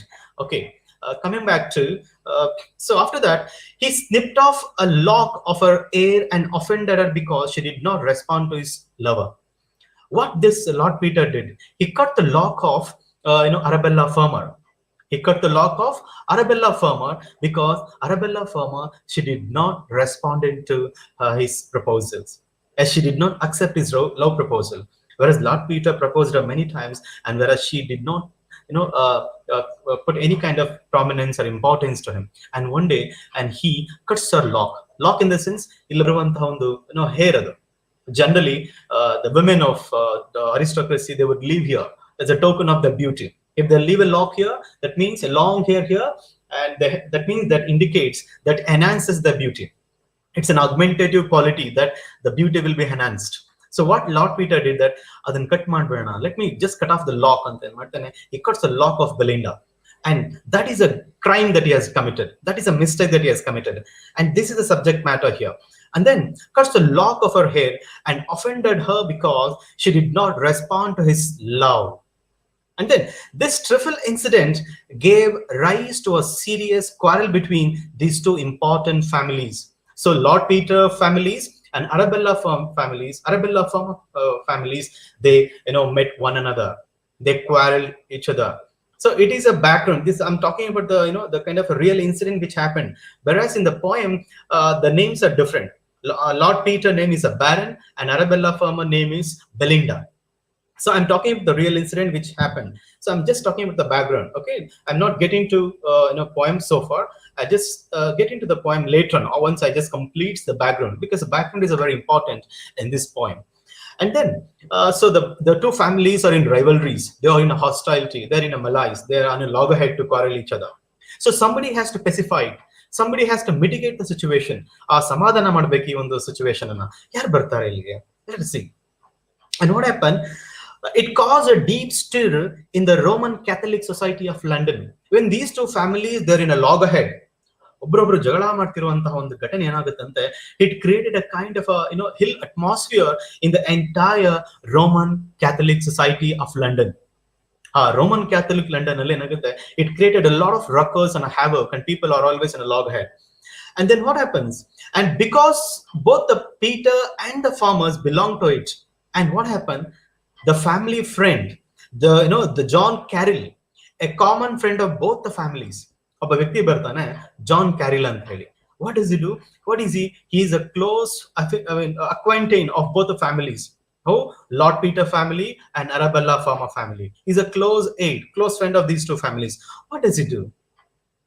And he does that, who was a long life friend of Alexander Pope. Alexander Pope na snehita yaru, yaru? John Carroll idanalla. So John Carroll, he's a close friend of Alexander Pope. ಹೊರಡೋಗ್ತಾನೆ, Alexander Pope ಒಂದು ದೊಡ್ಡ offence ಆಗ್ಬಿಟ್ಟಿದೆ ನಮ್ಮ family matters ಅಲ್ಲಿ. There is a big offense that taken place. He was also a long life friend of Pope, requested the poet to write a mock epic based on this trifle incident. ಈ ಒಂದು ಸಣ್ಣ ವಿಚಾರ ಇದೆಯಲ್ಲ, cutting of the lock, ಆ ಒಂದು subject ಅನ್ನ ಇಟ್ಕೊಂಡು keep it's a subject matter and please you write a mock epic. ಹೇಗಿರ್ಬೇಕಪ್ಪ ಅಂತಂದ್ರೆ, both the families should be get a kind of complacency. ಇಬ್ಬರಿಗೂ ಸಮಾಧಾನ ಆಗೋ ತರ ಒಂದು ಪೊಯಂ ಬರ್ಬಿಡಪ್ಪ, ಅವ್ರನ್ನ ಸಮಾಧಾನ ಮಾಡ್ಬಿಡ ನೀನು, ಹೇಗಾರು ಮಾಡಿ ಅಂತ John Caryll requested Alexander Pope, the close friend. ಏನ್ ಮಾಡ್ತಾನೆ Alexander Pope? So requested the poet to write a mock heroic poem based on the truffle incident. So he decided, then Alexander Pope was convinced, Saryappa, you're a close friend of mine, I can't say no, let me write a poem. The poem will be a kind of a complacency, a samadhana, the kind of a result which makes them a happy state of mind. So I'll do one thing. Let me agree your request, and I write a poem. Then he writes a poem that giving a title called "The Rape of the Lock." You got the point. Then, so there is one kind of a prologue, an introduction, but much before Alexander write this poem. How does he say so? The stealing of Miss Arabella Farmer hair. Lord Peter, he not only cuts the lock, he preserves the lock and keeps it with him as a token of his love. Because Arabella Farmer did not love him, at least he keeps the lock as a token of memory. as a, because she's a most beautiful, fashionable lady during the time of 17th to 18th century. And what happened? So the stealing of Miss Arabella Firma's hair was a token, was taken too seriously and caused an estrangement between the two families. And though they had lived so long in a great friendship before, a common acquaintance and well-wisher, the John Carroll, admired me to write a poem to make a just andre, to make a mock at, to joke at the kind of a laugh at them again, to laugh at this subject matter. So it was with this view I wrote the poem, The Rape of the Lock. So he writes a prologue saying that this is a reason, a trifle incident. What is the trifle incident? Cuts a lock. And because of that, how the family were in a loggerhead. And a close friend of family members, that's a John Carroll, requested me. So I'm writing this poem. And then, so after that, before because just because you got the subject matter, the subject matter is a trivial incident, cuts a log. Because of that, you can't simply write a mock epic. Mock epic ನ ಬರೆಯೋದು ಸುಲಭ ಅಲ್ಲ. ಏನ್ ಮಾಡ್ತಾನೆ, ಅವನು ಒಂದ್ಸಲ ಒಂದು ಫ್ರೆಂಚ್ದು ಒಂದು ಬುಕ್ ಓದಿರ್ತಾನೆ. ಯಾರು? Alexander Pope. He reminds that, so ಅದನ್ನ ನಾನು ಒಂದು ಫ್ರೆಂಚ್ ಬುಕ್ ಓದಿದ್ನಲ್ಲ, Pope come across a French book called ಲಾ, it's French name, not able to read that. It dealt with a kind of a doctrines of spirit. ಆ French book ಅಲ್ಲಿ ಈ spirits ಬರುತ್ತಲ್ಲ ನೋಡಿ, angels, yesterdays like good angel and bad angel, ಅದೇ ತರ ಇಲ್ಲೂ ಕೂಡ ಕೆಲವು ಸ್ಪಿರಿಟ್ಸ್ ಗಳನ್ನ Alexander Pope he come across in this French book. And what happened in this poem also, he has to introduce some kind of spirits, angels galana, supernatural elements galana tarbeko, because it's a mock epic. He wants to bring some supernatural elements. Heng tagobartane, he introduced some spirits because he inspired from the French book, okay, written by some French writer. And what happens then? So Pope was much fascinated by the treatment of spirits in the French book and introduces those spirits in this poem. ಅವ್ರು ಯಾರಪ್ಪ ಅಂತಂದ್ರೆ ಇಲ್ಲಿ, so we have 4 spirits. ಒಂದು salamanders, nymphs, gnomes and sylphs. ಈ 4 character ನಿಮ್ಮ study material ಎಲ್ಲ ಇರುತ್ತೆ, ನೀವು ಒಂದ್ಸಲ ಓದಿ. After this class please you read go through this spirits. ಈ 4 ಸ್ಪಿರಿಟ್ಸ್ ಗಳನ್ನ ಅವನು ಫ್ರೆಂಚ್ ರೈಟರ್ ಯೂಸ್ ಮಾಡಿದಂತ ಬುಕ್ ಇಂದ ತಾನು ಕೂಡ ಡಿರೈವ್ ಮಾಡ್ಕೊಳ್ತಾನೆ. So what happened? So Pope has given a very suitable title to this poem. So he gave a suitable title to this poem.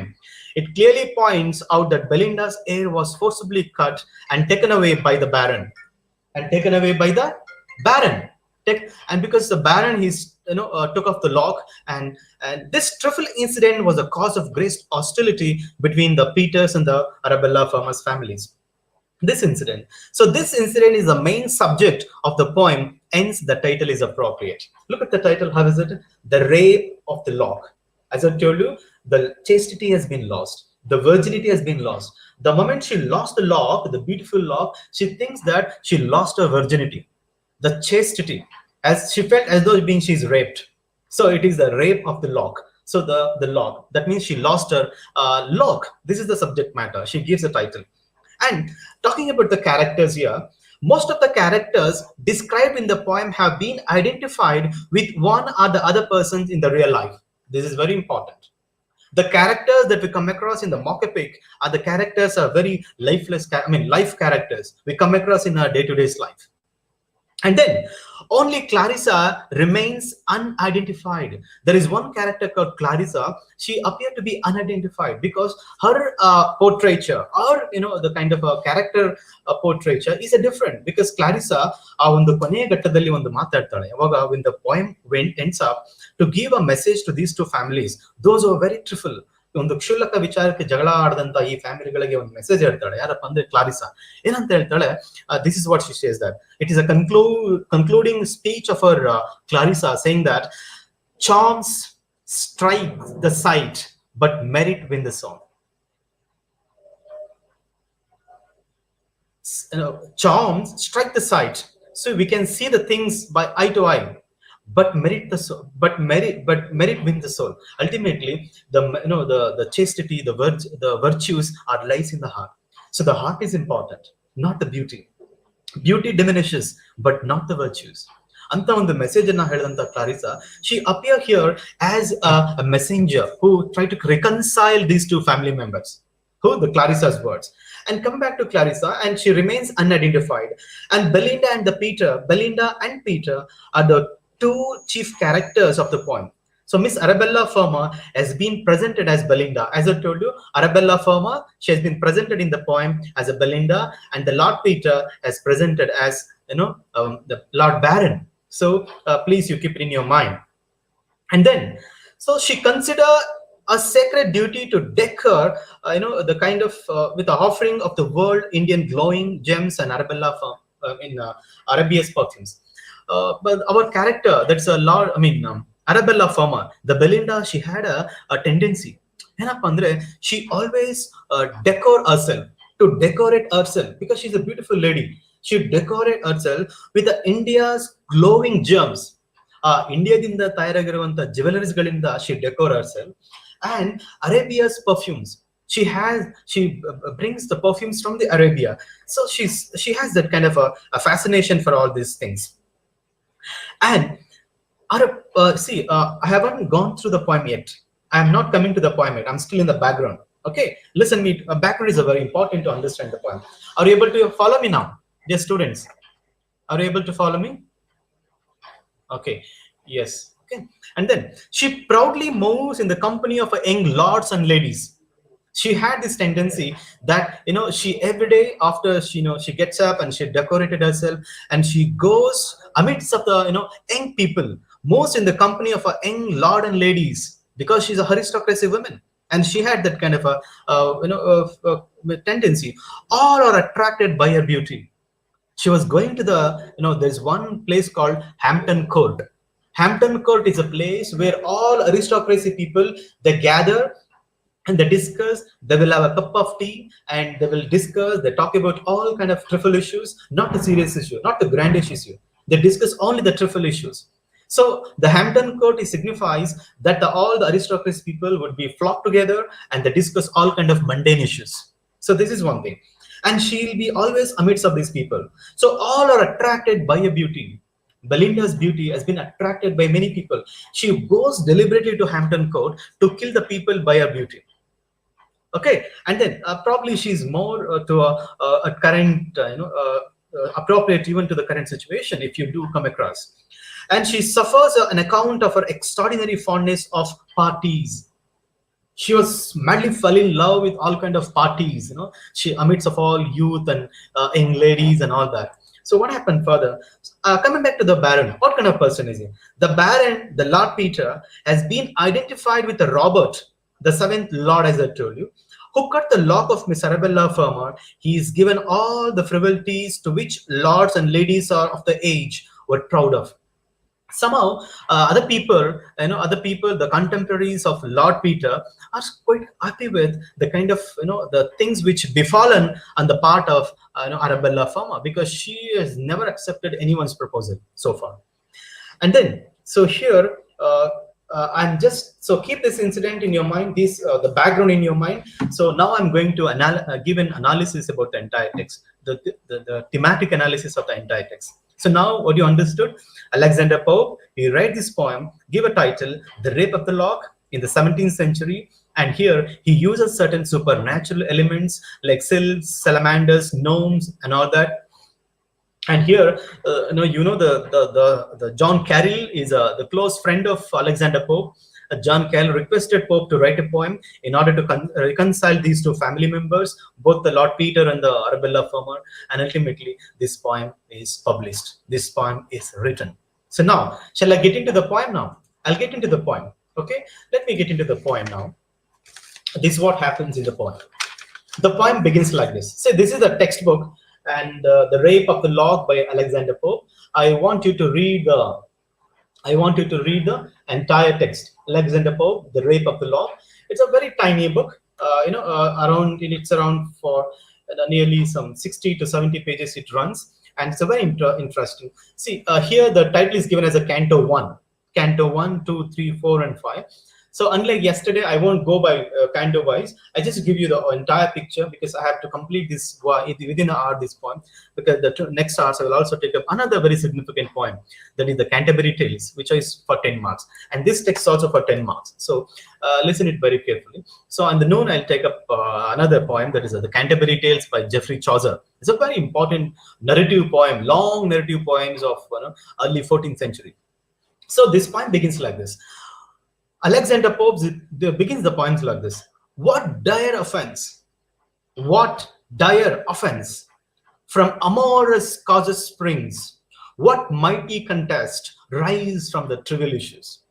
So it's a mighty thing. People have been treating it as a mighty thing, is a big issue from a trivial issues. Alexander Pope, what is this? He's because he's a mock epic. He's mocking at the entire episode. He's mocking at the entire episode. And coming back to the poem.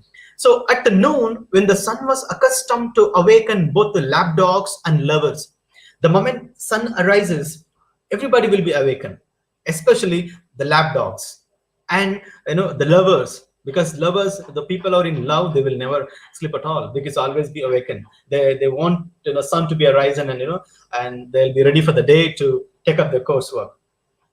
So Belinda was still asleep. During the time, in the Canto 1, the Belinda, she's still asleep. She's sleeping, though the sun has arisen, and she's still sleeping. She dreamed, the Ariel, that she dreamed that the Ariel appeared to whisper praises of her beauty in her ear. She was in a dreaming, and she was dream of all youth and young people, because she's such a beautiful lady. She has this fascination for going for frequent dreaming and all that. And in that moment, when she's sleeping and dreaming something, an Ariel, he comes and whispers in the ears of Belinda. Enanta whisper ಮಾಡುತ್ತೆ Ariel. The Ariel is a spirit which protects the Belindas, always associate Belinda, a companion to Belinda. And she dreamt that Ariel appeared to whispers praises of her beauty in her ear. And Ariel is going to glorify her beauty, and he's going to whisper in her beauty. She's remembering that. He said that he had been sent to protect her because something dreadful he did not know that was befall her. And he tells that something dreadful is going to happen in your life. ಒಂದು ದೊಡ್ಡ ಆಘಾತ ಆಗ್ತಾ ಇದೆ ಬೆಲಿಂಡಾ, and I have been sent here. ನಿಮ್ಮನ್ನ protect ಮಾಡೋ ಸಲುವಾಗಿ ಕಳಿಸಿದ್ದಾರೆ ಅಂತ ಏರಲ್ ಏನ್ ಮಾಡುತ್ತೆ, ಅವಳ ಕಿವಿ ಹತ್ರ ಬಂದು ಹೇಳುತ್ತೆ. ಏನಂತ ಹೇಳುತ್ತೆ? He did not know that what was about to befall her. Something dreadful is going to happen to you. He also warned her to beware of jealousy, pride above all men. Beware of all and most beware of men. ಇವತ್ತು ಮೆನ್ನಿಂದ ನಿಮ್ಗೆ ಏನೋ ಒಂದು ಕಂಟಕ ಆಗ್ತಾ ಇದೆ. Some dreadful is going to happen to your life, and please be careful today. When you go to Hampton Court to meet the young people, you should be better careful and don't ignore my words ಅಂತ aerial ಅವಳ ಕಿವಿ ಹತ್ರ ಬಂದು ಹೇಳುತ್ತೆ. Getting my point? Are you getting my point? Yes, Belinda, she's still sleeping. And ನೋಡಿ, somebody is saying that who is Belinda. Isto half an hour ನಿಮಗೆ Belinda ಬಗ್ಗೆ ತುಂಬಾ ಹೇಳಿದೆ ನಾನು ಅಲ್ಲ. Belinda, she's a character in this poem. In the actual life, she's Arabella Farmer, isn't it? Arabella Farmer. Yes, sir, understood, clear, sir. Okay, very nice. Samira, Suhani. So far, I have given you the entire background, and somebody is saying that who is Belinda. I think Jyoti is somebody. Jyoti, Belinda, she's Arabella Farmer in the actual life.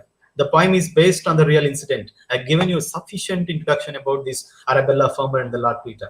So let me not get into to tell you who is Belinda actually. I told you she's a character, aristocracy, a woman in this poem. Okay. Yes, Arabella is Belinda. Excellent. So what happened? So, and Ariel, he warned Belinda. You also not to dream. If you dream, you will not understand the characters. I think some of you are dreaming still. So you get the confusion. You're getting confusion to who is Belinda, who is Lord Baron. This confusion arises those who are daydreaming. Okay. Yes. Coming back to what happened. So also warned her to beware of all and most beware of men. Something dreadful is going to happen in your life. So beware of all and most beware of men. Ariel, it informs to Belinda when she was sleeping. After Ariel had vanished, so after he gave a caution, it vanished. And shock anta ಒಂದು ಬರುತ್ತೆ. Shock Belinda's lapdog. So Belinda's lapdog, associates with Belinda. Its name is a Shock. It's a Belinda's lapdog. It's a dog. Thought that his mistress had slept long enough. Shock, it thinks that why the mistress is sleeping for long time. What really happened to her? And he awakened her by lapping of his tongue. He tries to awake Belinda because she's still sleeping. She's still dreaming, daydreaming, because the sun arises and she's sleeping. Rousing herself, Belinda spied a letter on a bed. The moment suddenly she woke up, our tendency is to read the love letters written by all men who glorify beauty. Belinda, she had a fascination to read the love letters. The love letters contain the glorifications of a beauty. ನೋಡೋಣ ಇವತ್ತು ಯಾರು ನನ್ನ glorify ಮಾಡಿ ಕಾಗದಗಳು ಬರೆದಿದ್ದಾರೆ ಅಂತ ಎದ್ದ ತಕ್ಷಣ ಓದೋದು. She reads the love letters. Who? The Belinda. She had that fascination. And then what happened? And uh,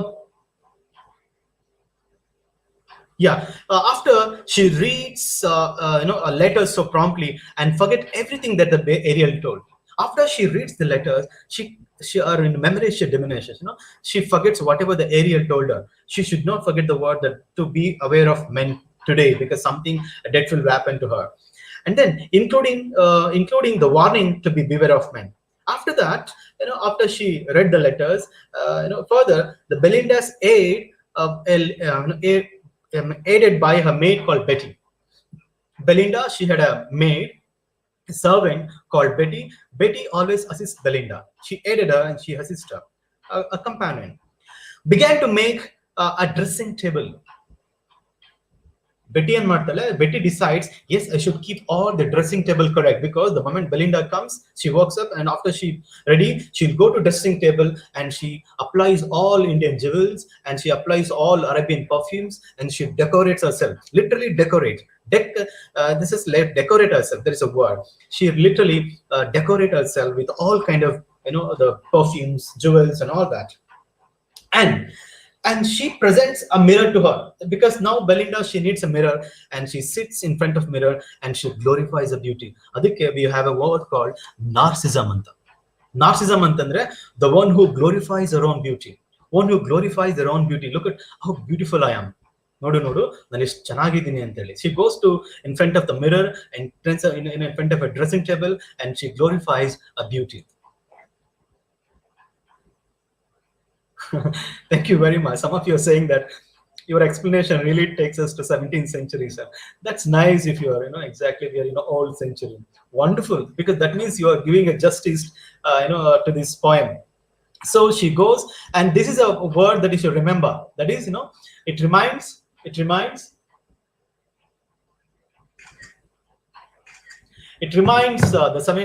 narcissism. I think all of us are narcissists. So here the Belinda, she's a narcissist because she glorifies her own beauty. She glorifies her beauty. And now, after that, the important thing that she does for the day, she guiltily of the pride against which Ariel had cautioned her. But Ariel, though Belinda, she knows that Ariel somehow the memory permits to her in a rummage. So memories in a rummage. Ariel had cautioned her to be beware of men. Because I'm such a beautiful lady, what will happen to me? She had that kind of a the gumption or whatever, the pride or audacity or whatever, and she's completely forget the words of Ariel. Adadmele, after once she completely ready to go to the Hampton Court, the London, and how she'll go to London, Hampton Court, she has to cross a sea journey. On the boat ಮೇಲೆ ಹೋಗ್ಬೇಕಾಗುತ್ತೆ ಅವಳು. Okay, ಅಲ್ಲೇನಾಗುತ್ತೆ, the journey, the sun journey across the sky witness, it's a brilliant rival, Belinda boating on the Thames with her friends and suitors. ಅವಳು ಆ river Thames ಮೇಲೆ ತನ್ನ ಜರ್ನಿನ start ಮಾಡಬೇಕಾಗುತ್ತೆ. ಯಾರು? Belinda, she started a journey and she stood in front of mirror and she glorified herself, she decorated herself, and dressing table is completely happy with everything that she was decorated and all that. And now, the next journey is to go to river, Thames, and to go toward the Hampton Court. ಅಲ್ಲಿ ಏನ್ ಮಾಡ್ತಾರೆ, all her friends, all her suitors, all her lovers, they come. Okay. Poetic character as we are seeing it in life. Okay, could be your comments. and boating at the Thames with her friends and suitors, and all eyes were upon her. ಎಲ್ಲರೂ ಆಕೆ ನೋಡ್ತಾ ಇದ್ದಾರೆ. Everyone's eyes set towards Belinda's. What is this? Look at the lady. How beautiful is she? And Belinda, she's fascinated by the glorification. She knew it that she's so beautiful, and she's least bothered whatever the people appraised her. ಅಂತಹ ಒಂದು arrogancy, ಅಂತ ಒಂದು concept. Yes, they are there to enjoy looking at my beauty ಅನ್ನೋ ತರ tendency. She's a narcissist. ಅಂದ್ರೆ she's beautiful and she's a narcissist. And like the true coquette, like a true coquette, COQUETTE, coquette ಅಂದ್ರೆ flirt ಅಂತ ಹೇಳಿ. Like a true coquette, she smiled at her swains. ಅಲ್ಲಿ suitors ಇರ್ತಾರಲ್ಲ, lovers ಇರ್ತಾರಲ್ಲ, ಅವ್ರ ಹತ್ರ she smiled like a flirt. And coquette, she smiled at her swains, but favored no one more than another. ಅಂದ್ರೆ ಆಕೆ ಎಲ್ಲರಿಗೂ ಸ್ಮೈಲ್ ಮಾಡ್ತಾಳೆ, but she will never ever favor anyone. And no one, she'll never take anyone for a favor. And then, so the journey starts, and Lord Peter, one of the Belinda's suitors, ಅಷ್ಟು ಜನ suitors ಅಲ್ಲಿ, ಅಷ್ಟು ಜನ lovers ಗಳಲ್ಲಿ, suitors ಅಂದ್ರೆ whoever loved Belinda, whoever liked Belinda very much. So Lord Peter is also one among them. ಅವನೇನ್ ಮಾಡ್ತಾನೆ, ನೋಡು ಎಷ್ಟು ದುರಾಂಕಾರ ಇದೆ ಬೆಲಿಂಡಾಗೆ. She smiles at everybody. She's a flirtious. And what happened? Sir, please repeat the spirit's name. I repeat, it's there in the lessons. Notes ಅಲ್ಲಿ ಇರುತ್ತೆ ನೋಡ್ಕೊಳ್ಳಿ. ಯಾವ್ದಪ್ಪ ಅಂತಂದ್ರೆ ಸ್ಪಿರಿಟ್ಸ್ ಯಾವ್ಯಾವ ಬರ್ತಾರೆ ಅಂತಂದ್ರೆ salamanders, nymphs, gnomes and sylphs ಅಂತ ಬರ್ತಾರೆ. ಅದನ್ನ you please get into the study material. Yes. And then okay, and Lord Peter, one of the Belinda's suitors, ಅವನೇನ್ ಮಾಡ್ತಾನೆ, Lord Peter's suitors admire a lock of her hair when she was smiling at everybody. And Lord Peter, he looks at the lock, the picture illa illi, otherwise I would have show the picture. Hope you can remember the lock, the most beautiful lock. If you look at Kannada cinema actress like Kalpana or Bharati, if you look at the whole cinemas like Bangarada Manushya, she has a beautiful lock here.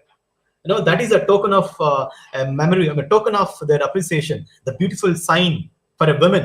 Antaha ಒಂದು lock ಇಲ್ಲಿ ಬೆಲಿಂಡಾ ಆಗಿರುತ್ತೆ. And Lord Peter, he got the sight of this lock. My goodness, look at this lock, how beautiful is it ಅಂತ ಅವನು ಅದನ್ನ ನೋಡ್ತಾನೆ. And vowed that he would have it by fair means or a foul. ನಾನು ಮಾಡ್ತೀನಿ, promise ಮಾಡ್ತೀನಿ, by fair or a foul means I should get it. ಒಳ್ಳೆತನ ಕೆಟ್ಟತನ ಗೊತ್ತಿಲ್ಲ, ನಾನು ಅಟ್ ಎನಿ ಕಾಸ್ಟ್ ಆ ಲಾಕ್ ನಾನು ಪೊಸೆಸ್ ಮಾಡ್ಬೇಕು, ಅದನ್ನ ನಾನು ಕಸ್ಕೋಬೇಕು, ಅದನ್ನ ಕಿತ್ಕೋಬೇಕಂತ ಏನ್ ಮಾಡ್ತಾನೆ, he decided that he decided to cut the lock of Belinda and he has to possess it. ನಾನು ಅದನ್ನ ಪಡಿಲೇಬೇಕಂತ ಹಠ ಮಾಡ್ತಾನೆ. And so set was he on the getting the lock that before the sun rose that morning he had built an altar to go to the God of love and had thrown all the trophies received from the farmers' sweethearts. Meanwhile, asking love to give him soon the prize he wanted to let him to keep it for a long time, but love granted him only off of his prayer.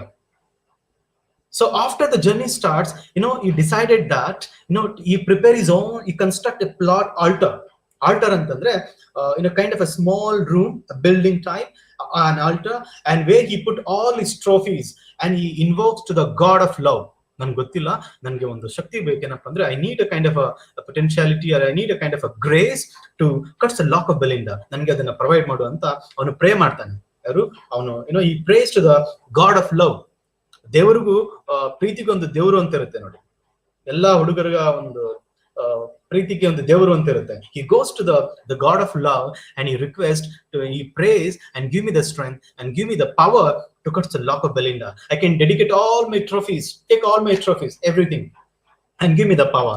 Meanwhile, asking love to give him soon the prize he wanted. But for me, I need to cut the lock of Belinda because Belinda's lock is very, very precious to me. And he decided that. But love granted him only half of his prayer. Okay, I'll give you a power only for half of it. So the God of love says that. So no, after that, everyone except AL seemed happy during the journey on the Thames. So everybody is happy except the Ariel. Yakandre Belinda, she's forgetting the words of the Ariel. Whatever the Ariel suggested, she's completely forget. Adike Ariel ge gottu, because Ariel, it is a supernatural elements. Aden madutte ಮುಂಗುರುಳು ಅಂತ ಇದೆಯಾ? Lac means ಮುಂಗುರುಳು. ಜ್ಯೋತಿ ಹೇಳ್ತಿದ್ದಾರೆ maybe it's ಮುಂಗುರುಳು. ಮುಂಗುರುಳು, it's a lock, the long hair could be a mungurulu, but I'm not sure about it. But it is a the lock which is a long hair which generally women keep. I don't know mungurulu or whatever. Okay, don't interrupt, please. Ask at the end of the session. Okay, good. Um, good. Some of you can keep your questions at the fag end of the point too, but in between you can also put some very crucial observations. Okay, Harish is a very curious to listen. Yes, Harish is very much attentive. What happened? So Ariel seemed to be very unhappy in the course of the journey because he knows that something dreadful is going to happen to Belinda, and he felt very happy. And that spirit summoned his aides and reminded them that their duty was to watch over the Belindas, because Ariel is a close aide of Belinda, and he tells to all the spirits, oh spirits, bunny, salamanders, gnomes, nymphs, all you come, you people have to protect the Belinda's chastity, because something going to happen to Belinda. Here the Baron, the Ariel tells to all the spirits, and he tells that duty was to watch over the fair Belinda. Oh spirits, your duty is to watch over the Belinda's duty. That is your fundamental duty. I'm cautioning you anta ಏನು ಮಾಡ್ತಾನೆ. So he assigned the duty to all the spirits. ಏನಪ್ಪ duty ಅಂದ್ರೆ, one self to guard her, another self to watch her, and the third to watch her lock. ನೀವೆಲ್ಲ ಬೆಲಿಂಡಾನ watch ಮಾಡ್ತಾ ಇರ್ಬೇಕು, ತುಂಬಾ careful ಆಗಿ. Should be very vigilant, to be very careful, and at least you are the all the self, you should be very vigilant, and moreover please you protect, keep an eye on the lock of the Belindas anta he warned to all the spirits. And Ariel himself was to guard Belinda's lapdog, and 50 sylph were appointed all over Belinda's petticoat anta pada use ಮಾಡ್ತಾನೆ.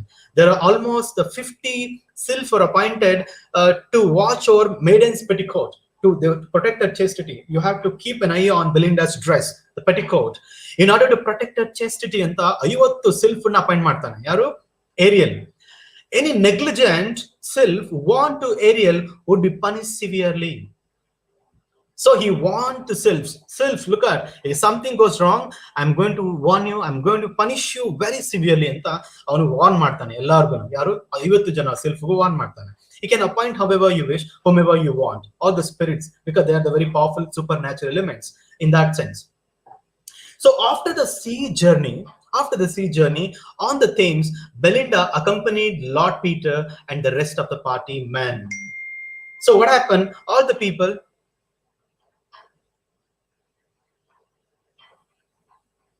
okay, so what happened?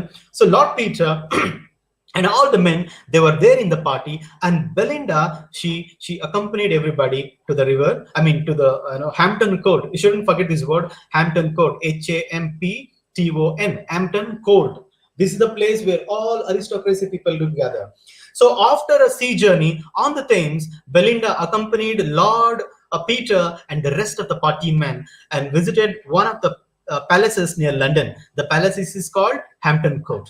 So there Belinda decided to play Omber. Omber andre, it's a Spanish card game. On the Spanish card game barutte, the card game, the Spanish card game adu called Omber, OMBRE. ಅದನ್ನ ಎಲ್ಲರೂ ಹಾಡಕ್ಕೆ start ಮಾಡ್ತಾರೆ. So there Belinda, she decided to play Omber, a Spanish card game. A Spanish card game na ಅವಳು ಹಾಡಕ್ಕೆ start ಮಾಡ್ತಾಳೆ with two of her suitors, including the Lord Peters. There are two suitors and lovers, and along with the Peter and somebody else, she wanted to play the card game. Let's see who will win. This is what the matters to do with all aristocracy people. Do they have to do something on the common people? Do they have to something to do on to the downtrodden people? Do they have to do something to listen the problems of the middle class people? No, for them their own problem is like, yes, look at the video I am. The money and all the kind of this kind of a scandalous life they led, isn't it? The kind of immoral life they led. So they decided to play Omber game, a Spanish card game, with two of her suitors, including Lord Peter. And as she played, visible self sat an important card to protect her. So there is one self. It sits on the cards of Belinda because she holding a card, and the card, it sits on the top because it also guides her that the maid should not lose the game. She must conquer. She should not be. There is one word for defeat. What is that word for defeat? There is one word. Vanquist. Vanquist andre Vanquist. Vanquist. She should not be vanquist or defeated. She should be conquered. She should win over the game. That's what the self is sit on the card game, cards, and it guides her. Because there are two men and a Belinda. Ultimately, Belinda should win. Let's see who will win and what happened further. And what happened after that? The coffee was served after the game. So the game is over. The game is over, and we really do not know who wins or what. And what happens? The sylph sat in important cards to protect them, and coffee was served after the sylph. And it's none other than, in fact, gradually we understand it is the Belinda who wins the card game, and she's completely happy that she won the game. Adandu vichara. Okay, and the sylph sat in important cards to protect them. Ultimately, Belinda wins the game, and coffee was served after the game, and sylph guarded Belinda's dress to keep it from being spotted, and the fumes of the coffee sharpened the Lord Peter's wit to point where he thought to new estrangement for stealing Belinda's law. And coffee was served. The moment he took a sip of a coffee, he got a kind of a power to take his revenge. Yes, I should take revenge. He knew estrangement for stealing the Belinda's law. So I think this is the time I must take because Belinda, she's in happy mood because she won the game and she's completely forget herself and she's overjoyed, because when the person is overjoyed, he forgets the actual mundane issues, isn't it? Because we are in a happy state of mind. And what happens further? And one of his cronies and their friends, crony and the snehita, crony snehitರಲ್ಲಿ, one of his cronies handed him a pair of scissors. I know your intent to take Belinda's lock. You're intended to take the Belinda's lock. You take a scissor. You can cut the lock. And one of his cronies tells to Lord, the Peter Baron, the sylph aware of Belinda's danger. The many sylph, they know something danger is going to happen, but provided if she be very cautious.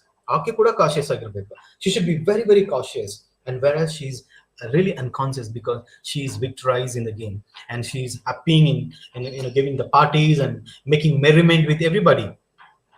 Sylph, aware of Belinda's danger, attempted to warn her before, and Lord Peter could act. But as the lady bent her head over taking a cup of coffee and he clicked the lock, even Ariel was unable to warn Belinda in time. This is very, very important. See, Lord Peter could act. He cuts the lock of Belinda when Belinda, she bends her head down to take a cup of coffee. For example, this is a cup of coffee. The moment she bent her head down to take a cup of coffee, the lock, it hangs around. So what happened? Lord Baron, he easily takes the scissor, and when it's hanging, he clipped the lock and he cuts the lock. It fell down.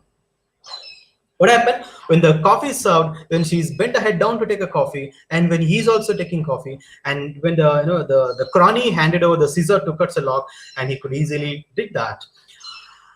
And the sylph, aware of Belinda's danger, attempted to warn her before, and Lord Peter could act, but as the lady bent her head over to the cup of coffee and he clicked the lock, and even Ariel was unable to warn Belinda in time.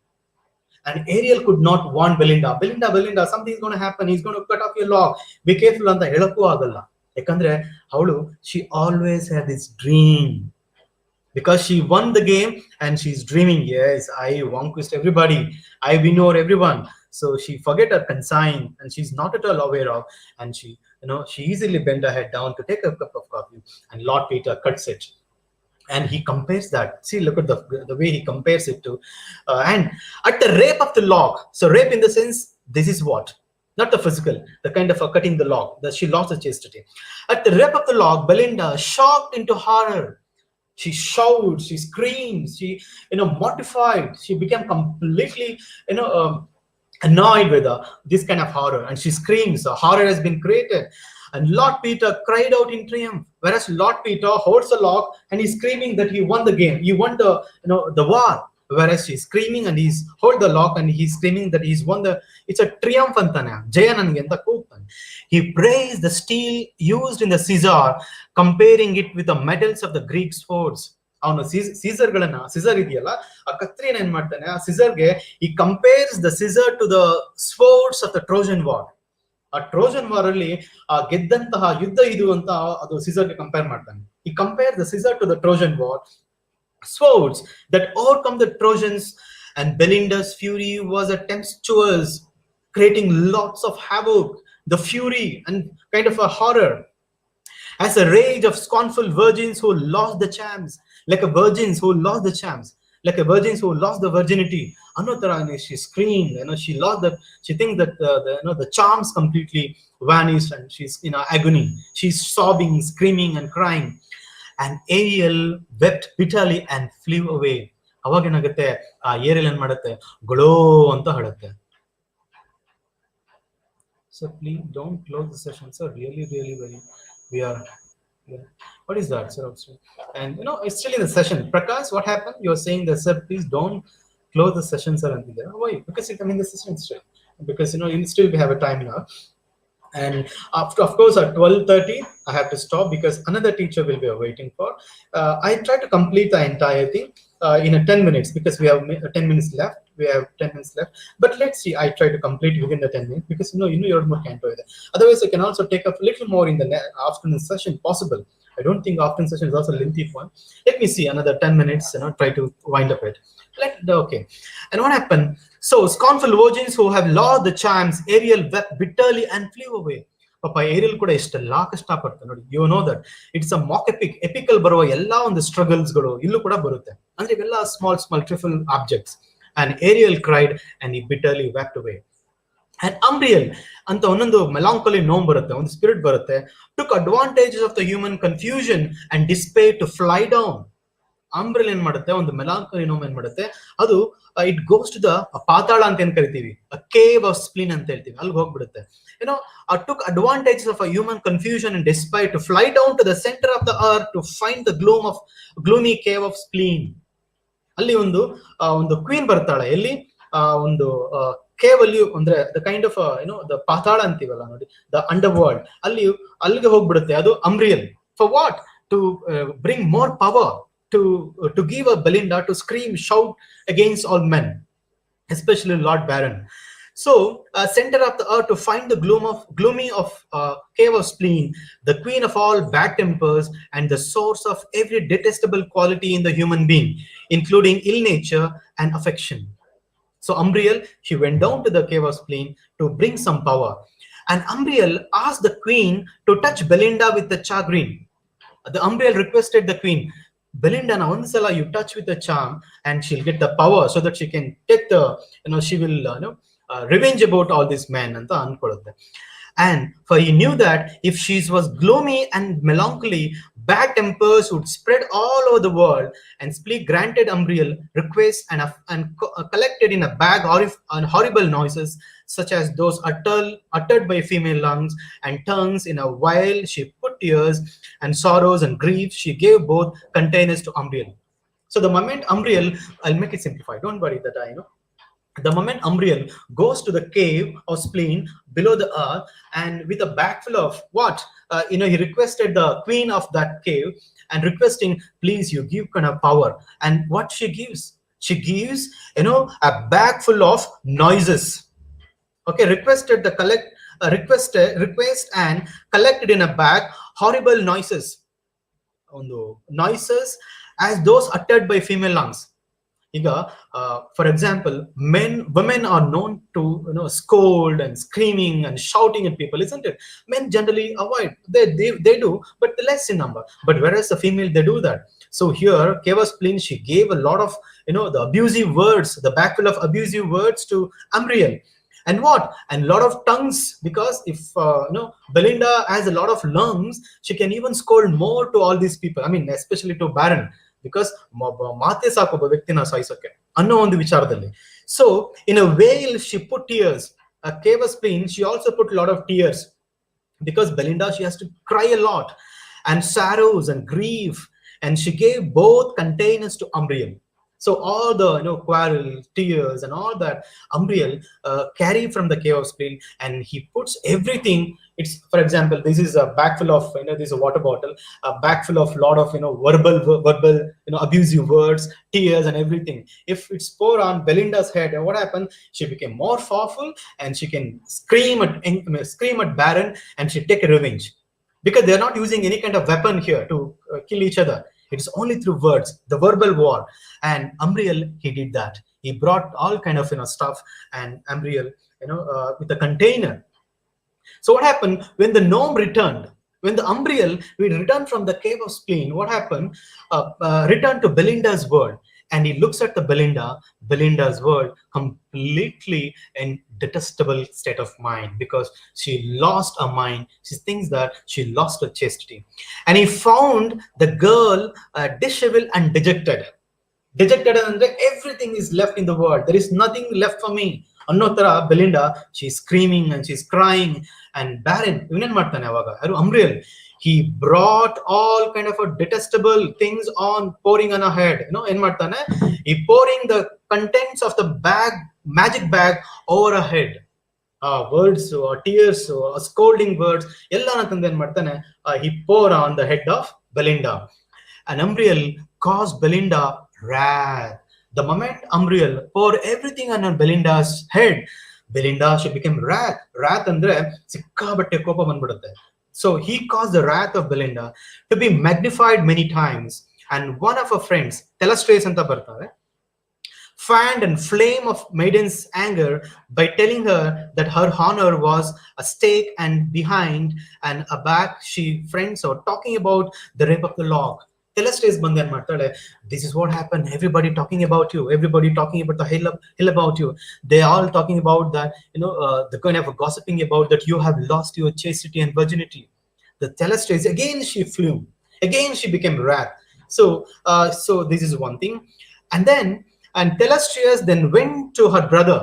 Telestrace ಏನ್ ಮಾಡ್ತಾಳೆ, she's run towards a brother ಒಬ್ಬ ಇದ್ದಾನೆ, ಅವನ ಹೆಸರು sir ಪ್ಲೂಮ್ ಅಂತ. Sir Plume hatra, Telestrace, he went over there. Sir Plume, he's a brother of Telestrace, and demanded that he should confront Lord Peter. Anna, oh, Sir Plume, on kelsa martiya, will do me a favor. You go to Lord Peter and hats off. Standing, okay, you've been saying that. So what happened? The Telestrace, Telestrace. And she goes to her brother and saying that, brother, let me take some of the photos as a token of memory. So, Sir Plume, brother, will you just go on demand to Lord Peter? Enappa antandre, you should confront Lord Peter and secure the return to the precious log. ಹೋಗ್ಬಿಟ್ಟು lord Peter ಹತ್ರ ಅದನ್ನ ಜಗಳ ಮಾಡೋದ್ರ ವಾಪಸ್ ತಂದು ಕೊಟ್ಬಿಡು. ಪಾಪ Belinda ಅದನ್ನ later she keeps it here. At least she will be very happy father. ನೋಡಿ ಎಷ್ಟು ಮಟ್ಟಿಗೆ ಅಣಕಿಸಿ ಬರೆದಿರುವಂತಹ ಮಹಾಕಾವ್ಯ ಇದು. ಒಂದು mock epic, treating with a trifle subject matter. Trifle ಅಂದ್ರೆ ಕ್ಷುಲ್ಲಕ ವಿಚಾರಗಳು, ಸಣ್ಣ ಸಣ್ಣ ವಿಚಾರಗಳು. And what happened? What happened here? So Telestrace request our brother Sir Plume to go to Lord Peter and to get the lock back. And what happened? Sir Plume considered the whole episode much magnified from the trivial. Telestrace, ಏನ್ ಹೇಳ್ತಿದ್ಯಾ? You're going to magnify the whole thing. ಈ ಸಣ್ಣ ವಿಚಾರನ ದೊಡ್ಡ ವಿಚಾರ ಮಾಡ್ತಾ ಇದೆಯಾ. Making A mountain out of a mole hill. Mole hill ಅಂದ್ರೆ ಸಣ್ಣದು ಒಂದು ವಿಚಾರ, ಅದನ್ನ ಇಷ್ಟಪಟ್ಟಿಗೆ ಗ್ರ್ಯಾಂಡಿಯಸ್ ಆಗಿ ಮಾಡೋದಾ? ಜಿಜ್ ಫರ್ಗೆಟ್ Telestrace ಅಂತ ಸರ್ ಪ್ಲೂಮ್ ಏನ್ ಮಾಡ್ತಾನೆ, ತನ್ನ ತಂಗಿ ಹೇಳ್ತಾನೆ. And Sir Plume considers the whole episode much magnified from the trifle. It is just trifle issues. Okay, trifle issues. But he went to demand Belinda's law. ಆದ್ರೂ ತಂಗಿ ಅಲ್ವಾ, he has to listen the words of her sister. Okay, Telestrace, I'll listen your word because you happen to be my sister. I'll go to Telestrace, I'll go to Lord Baron, and I certainly demand for the law. And Lord Peter refuses to give up his prize. No, never ever. This is a precious clock. I will never give it to anyone, because Belinda, she has never ever accepted my proposal. Then why should I give back to this clock? And he's adamant. He's totally adamant. He's never ever decided to give back to this prize. I'll just stop here. The ಸ್ವಲ್ಪ last ಒಂದು canto ಬರುತ್ತೆ because other teachers Srikanth sir will be waiting for my for you to take your class. So I should also respect to someone's class. So some of you asked me to continue, but I'm glad. But there's a 1 hour meant for me, and next it's at 12:30 almost. So now, where did I stop? So here the Telestrius request of Brother Sir Bloom to go to Lord Baron to collect back the cut-off log. Collect to. Okay, thank you very much. You're saying you're eager to listen, but good. I'll come. I'll meet you in the noon session, possible. I mean, a noon session. I have a class between three to four. I'll meet you there. And what happened? So what happened? So then, though he dejected at the sister's words, but anyhow, you're my sister. But I think you have been making all silly issues, isn't it? You've been making it a grand issue, sort of a silly thing. But don't worry, I'll go to Lord Baron. I'll talk to him. I'll convince him.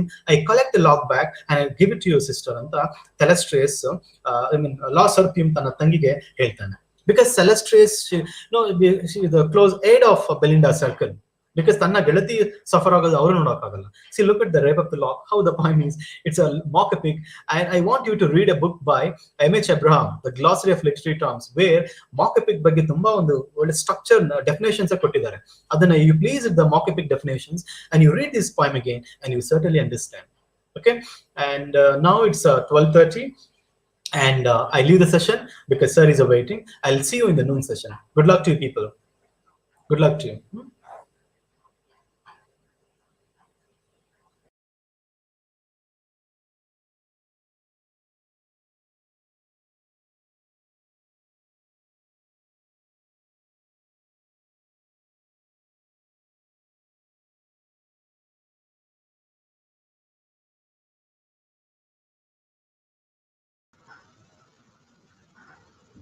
Hello everyone, good afternoon.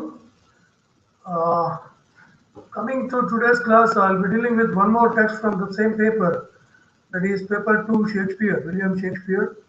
You have a text called Merchant of Venice. You might have read it in your school days uh, about this play. You might have read the gist of the play called The Merchant of Venice in your school days. Coming to this particular play, yesterday I dealt with Julius Caesar, which is a tragic play. Again, The Merchant of Venice is not at all a tragic play, it's a romantic comedy. It's a romantic comedy. There is romance, there is there are comic scenes, and no, this play was probably they say that this play was written between 1596 to 98. Probably this play was written and enacted on stage probably between those 2 years, between 1596 to 1598, The Merchant of Venice. So, where exactly is Venice located? You all know Venice is considered as the most beautiful city after Paris. Venice and Paris are the two eyes of the European civilization.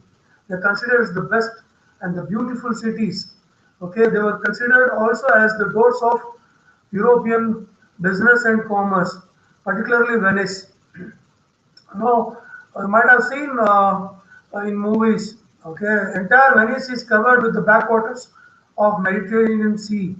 Mediterranean Sea is located to the south of Italy, and Venice is facing that Mediterranean Sea.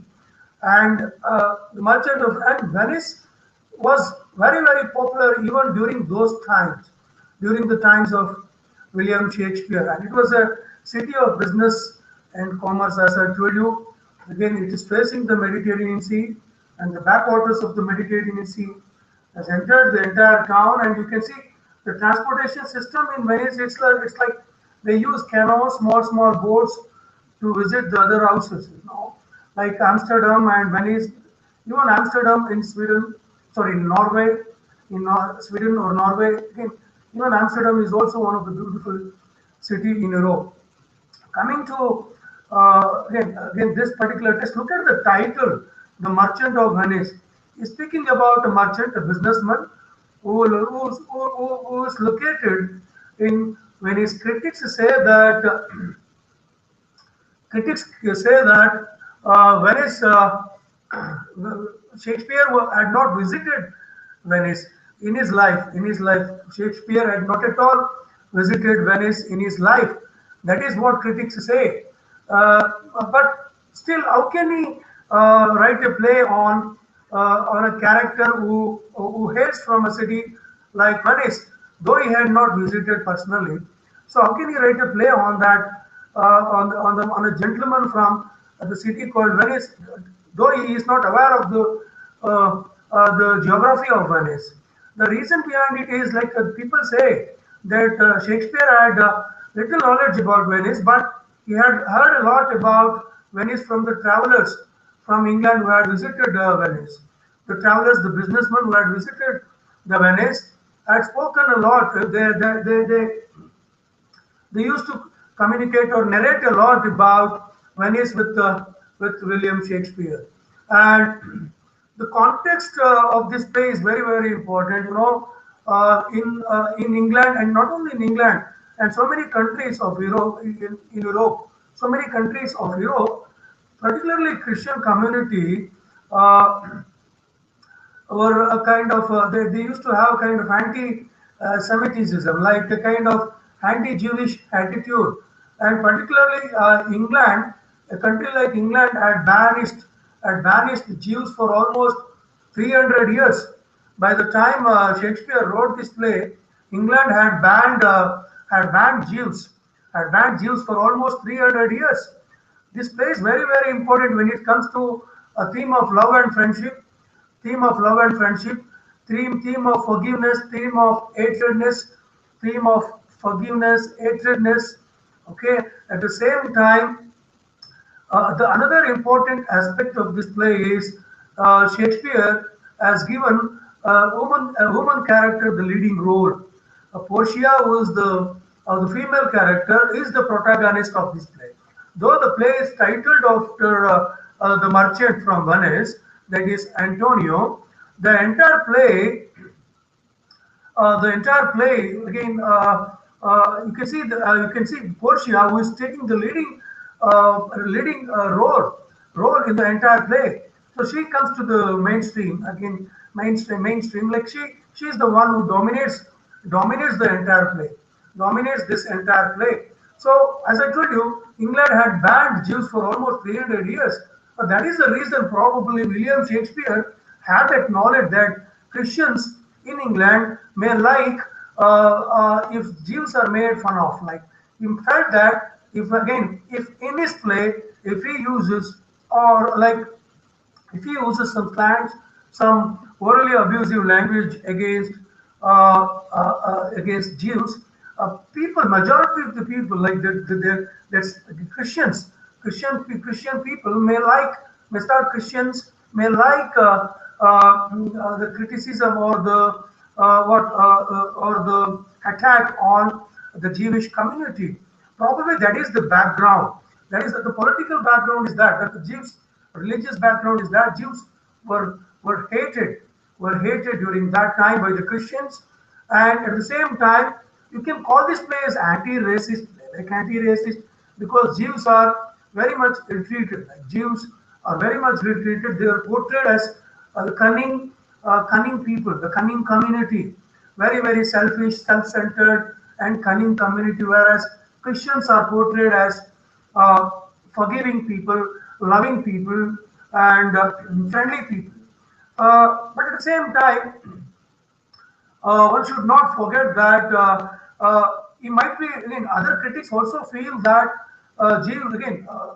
Shakespeare through this play might be attacking the Christian community itself. Like he's attacking the overall attitude of the Christian community towards Jews. Probably that chance is also there. Like it all depends on the perception, the way you look at it.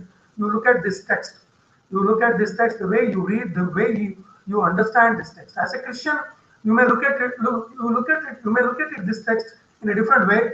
As a Jew, your perception may totally change after reading this play. But still, as I told you, and Venice, as I told you, Venice was a rich city. That is the reason why he picks the character from that city called Venice. Venice was a rich city and it was a center of political independence there was political independence.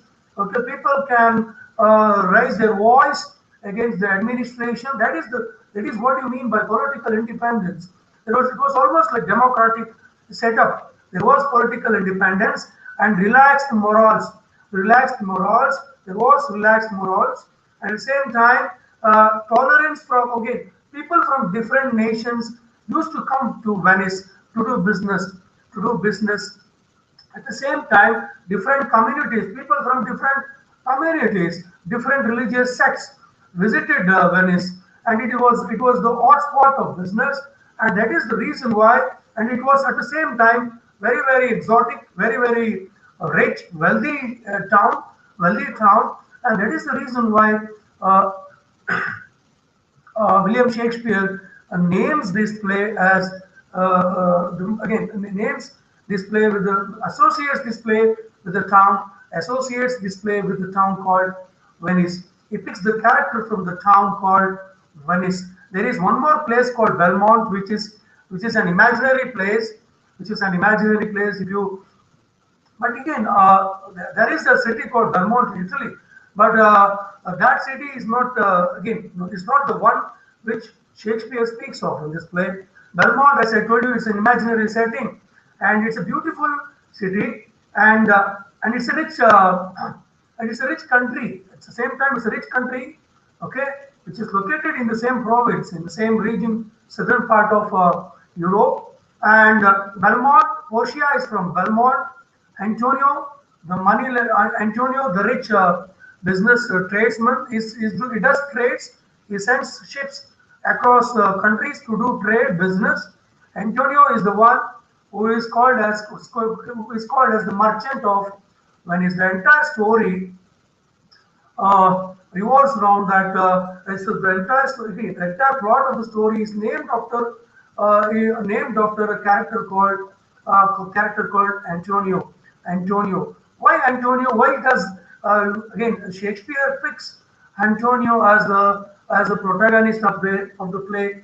Though you don't see him being so active till the end of the play. It is Portia who appears to be wittiest, very intelligent, wise, isn't it? And very dynamic, beautiful, and critics say, most of the critics say that if you the amateur the theater going like amateur theater artist, whoever has got the chance to perform the female role of Shakespearean women characters, the heroines of Shakespeare's.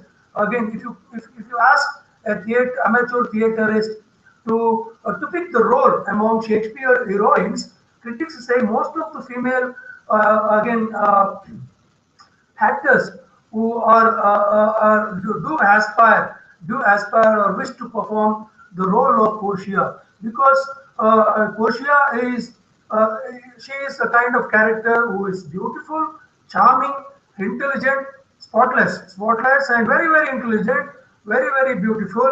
At the same time, you don't find any kind of any kind of negative image out of her character. You don't find any kind of negative image or negative what traits in her behavior.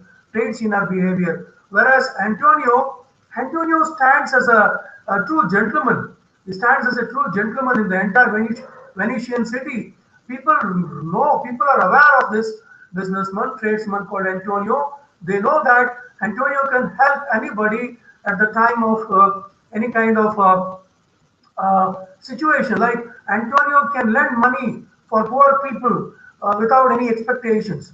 Without any expectations. That is the reason why he's very popular. Though he's a businessman, a tradesman, a rich tradesman, but at the same time he's a good gentleman. He is very good at art. That is the reason why he is very popular. He is very humble, generous. Antonio is generous. He is very generous. He lends money to people without any expectations, without any return. Without any return, he doesn't expect people to return the money. Also, if they are in need, he is ready to help them. So that is that kind of character. He is that kind of character Antonio. That is the reason why, probably why Shakespeare has named this play as The Merchant of Venice. That is the reason, because he has got all the noble qualities, except in the final act. Except in the final act, in the trial scene, Antonio asks the judge. When the judge asks Antonio what kind of punishment he can give to a man like Shylock, who is a Jew, Antonio, in fact, again doesn't demand any kind of physical punishment. Instead, he asks the judge to tell Shylock to convert to Christianity from Jewish religion. So that way, uh, other than that particular incident where he demands the judge to ask Shylock to convert to Christianity, apart from that particular episode, you don't see anywhere in any part of the play, you don't see a single bad incident or sorry episode where you can witness the evil character or trait of of Antonio. Antonio is not at all portrayed as an evil character or as an evil personality. He's a true gentleman in the entire play. So as I told you, Antonio has got a closest friend called Bassanio. Bassanio, B-A-S-S-I-A, B-I-S-S-I Bassanio. Bassanio. So Bassanio is the closest friend, whereas Bassanio is a spendthrift. Is a spendthrift. He is humorous, very humorous. At the same time, very romantic. He's very romantic, and you can call him as a Casanova type of character. Casanova type of character who has got who is very, you can call him as what, flirt in nature. He's like flirt in nature. He flirts with women. Who? Bassanio. Whereas the only good thing about Bassanio is he is very honest, loyal, very loyal or honest to Antonio, because he has highest regard or respect for Antonio. The reason is Antonio loves Bassanio because Antonio has no other companion in the entire Venetian city other than Bassanio. Antonio is a rich man, but still he is melancholic. He is melancholic means he is alone, all alone in the world. The only person with whom he can depend, with whom he can share his friendship or love is Bassanio. That is the reason he has, like, it totally depends on Bassanio for a kind of emotional attachment they had. Both the friends had a kind of emotional attachment. That is the reason why Antonio depends on Bassanio in the play. He is very melancholic, alone. He's lonely character. He's a lonely character. He's a rich man, but at the same time, he's a rich man. Whereas Bassanio is a spendthrift. He's a spendthrift. He spends money like anything. He borrows money from his friend, carelessly spends it, and at the same time, he is a flirt. He's a flirt, a romantic guy. At the same time, he is humorous. Whereas Antonio is again not humorous. He is very disciplined, very generous. At the same time, he is very friendly in nature with Bassanio. He loves his friendship. And critics also feel that during that time, during Elizabethan era, there was a lot of talk about homosexuality. Homosexuality. That is the reason why he creates such two men characters who are very close to each other. So in fact, but again, at one part of the play, at one stage of the play, Bassanio is ready to say ready to give the ring of Portia. Is ready to give the ring of Portia to save the skin of Antonio, because he was on the verge of he was supposed to be sent for imprisonment. Like, that is the reason why Bassanio, and that is the reason why critics feel that it's a kind of relationship almost which can be compared to homosexuals. Like, that is what the critics feel. But at that time, as I told you, during Elizabethan age, there was a lot of talk on homosexuality. But apart from that, you don't see any kind of any kind of homosexual scenes that are connected to homosexuality. But the thing is, That is the observation. So that is the observation of some critics, not all the critics. Okay, but they share deep bondage.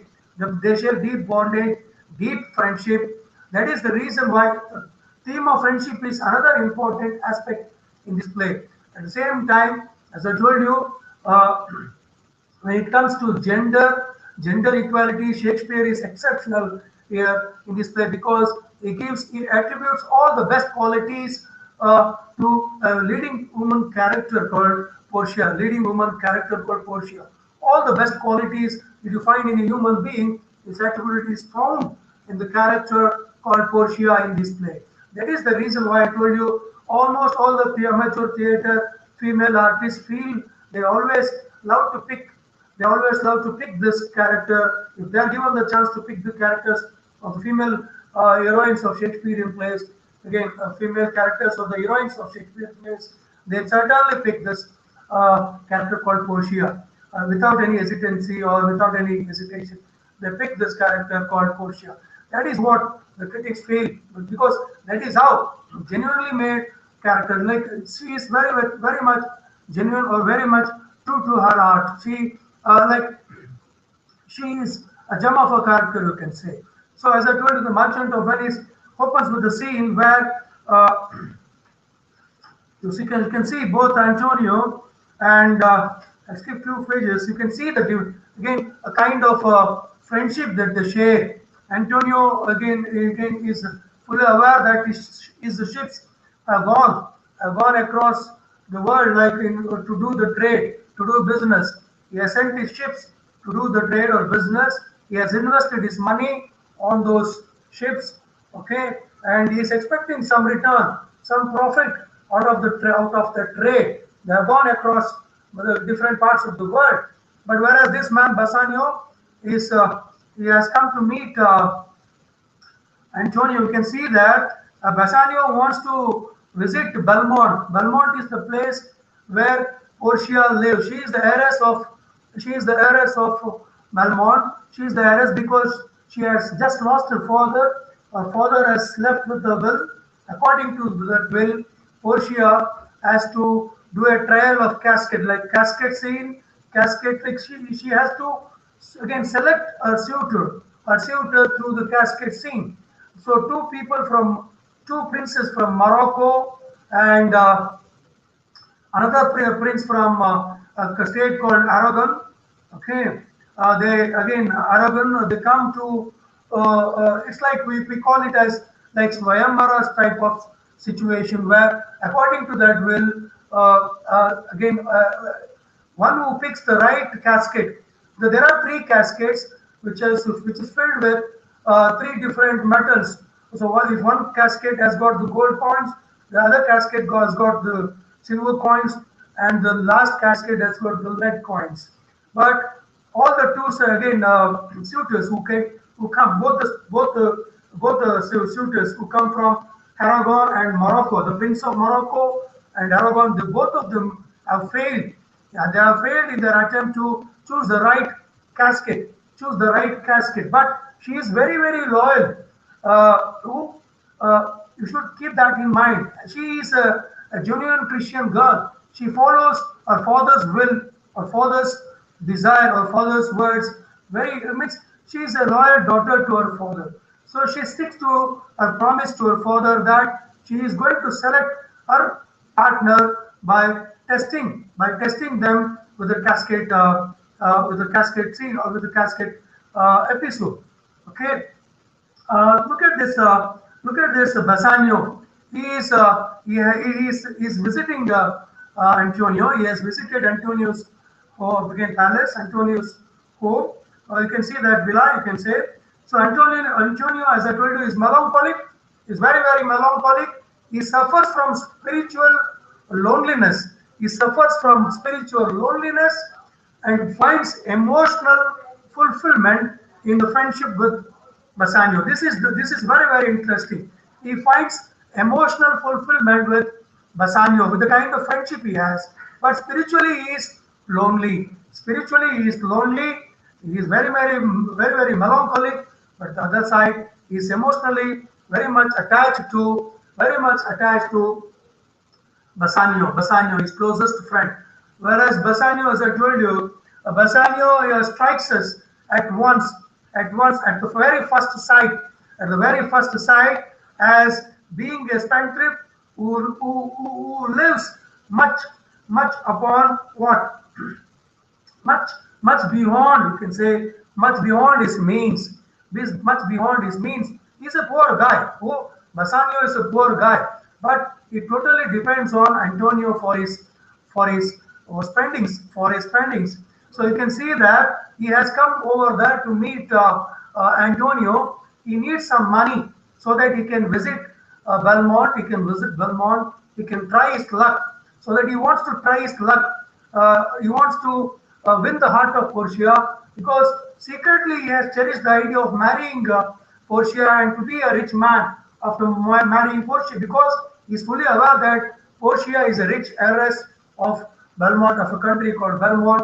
So he feels that if he goes there and tries his luck, if he marries Portia, that means his life is settled. He's fully aware of it. So he says that he has come to his friend seeking some financial help.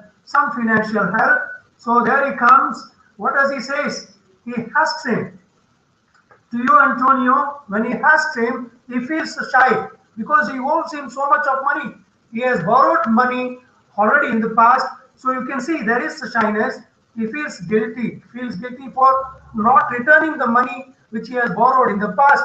But now look at this conversation that happens. Act 1, Scene 1. So there he says that he reveals, to you, Antonio, I owe the most in money and in love.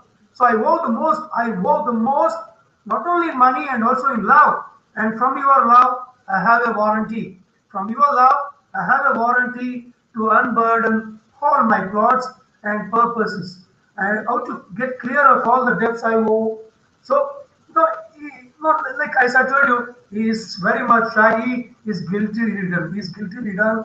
He feels inferior. He feels very, very ashamed of himself for asking money quite often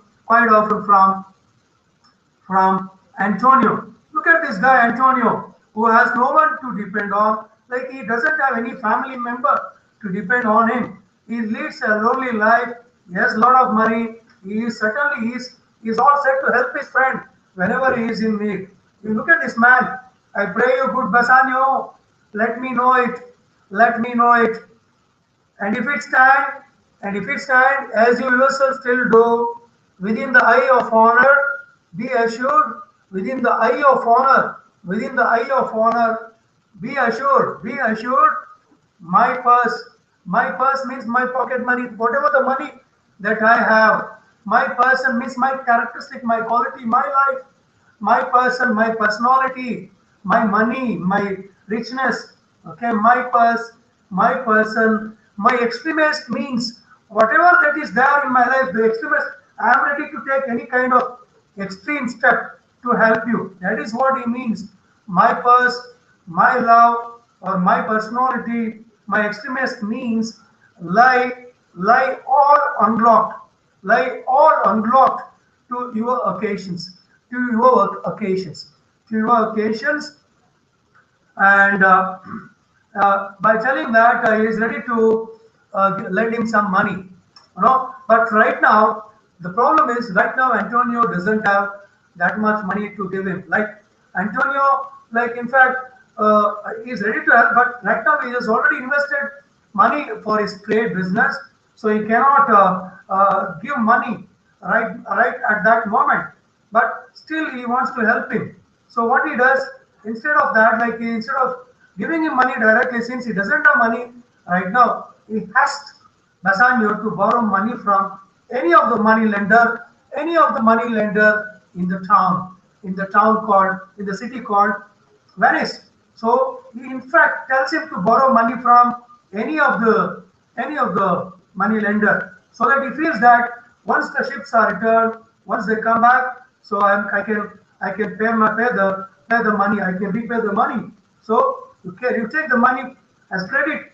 Try what my credit can Try what my credit can in Venice do.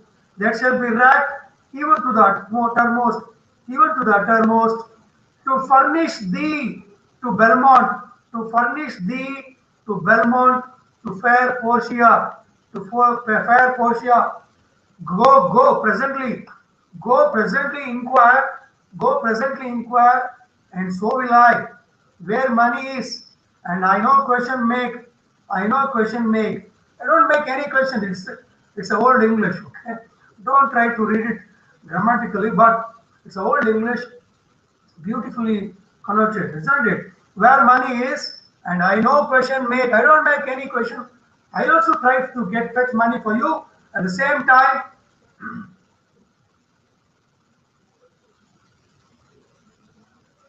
at the same time, at the same time, where money is, and I know question made to have it my trust or for my sake, means borrow money from anybody, from any of the money lender, whenever you want. So at the same time, I also try my luck to fetch you some money, to fetch you some money. So see, friends, if you have network problem, I can't help you for that. You can, if you're again, I'm trying to like, I'm trying to speak or give a lecture with a loud voice, with a loud voice. If you can't hear, if you have a network problem, I can't help you. So I'm trying my best to deliver whatever the knowledge that I have on in this particular test, in this particular text. So as I told you, even in case again, he's ready to help it. So what happens? So what happens next? At the same time, you should not forget that Shylock is also fully aware that there is a man called Antonio, a true Christian who is ready to help any man who is in need. So any poor person, any poor character, any poor person. So there is a character, there is a man called Antonio in the city. So he is ready to help anybody in the city. So without any expectation, that is another important factor. Shylock is fully aware of that. But you can, at the same time, should not forget that Antonio in the past has heard the business of Shylock, has heard the business of Shylock by lending money for poor people without any expectations. Whereas this money lender, a professional money lender, there again people like, even we have bankers in our India who confess like who mortgage some jewelry, some paper documents related to land and property and lend money, isn't it? We have our own Marwadi system, Marwadis who lend money by mortgaging some gold, some paper documents related to property, isn't it? So in that way, in those times during Shakespearean time, during his era, there were people like it was Jews who were lending money, to people who are in need for interest. We should not forget that for interest. That was the business that they were doing. People borrow money for 2% interest, 3% interest, even for 5% interest, right? Banks also do give money for interest, isn't it? So for that they have to mortgage, they have to give something as surety to borrow money, right? So, but whereas this man Shylock lends money for interest, for with some expectations, by mortgaging jewelry, by mortgaging some documents. So he lends money. But whereas Antonio, a poor, generous, a rich, sorry, not poor, poor in heart, like, but he's very generous when it comes to a poor fellow. When it comes to when it comes to love or emotions. But when it comes to richness, he is rich in art. He is rich in art. At the same time, he is rich when it comes to helping people. Rich when it comes to physical assets or property. So he is ready to anybody whomsoever comes to his door, to his threshold or vasalu. Mane vasli gare budru threshold. So he is ready to help them. So he is such a type of guy, you know. Whereas Shylock is different, isn't it? So you have Portia is also introduced. Portia is also introduced in Act 1, Scene 1. Portia is a vivacious girl. She is a vivacious girl who wants to marry, but her desires are hampered by her father's will. So her desires are hampered by her father's will. She wants to marry. She's a vivacious girl, but she has to choose the right partner. So she has to follow the will. She has to follow the will that has been again transferred by her father. So she has to stick to her promise by following the wishes of her father. So casket scene to marry someone by choosing the right casket is all fairy, okay, is all fancy and fairy, isn't it? It's all fancy and fairy, which can't happen in real life.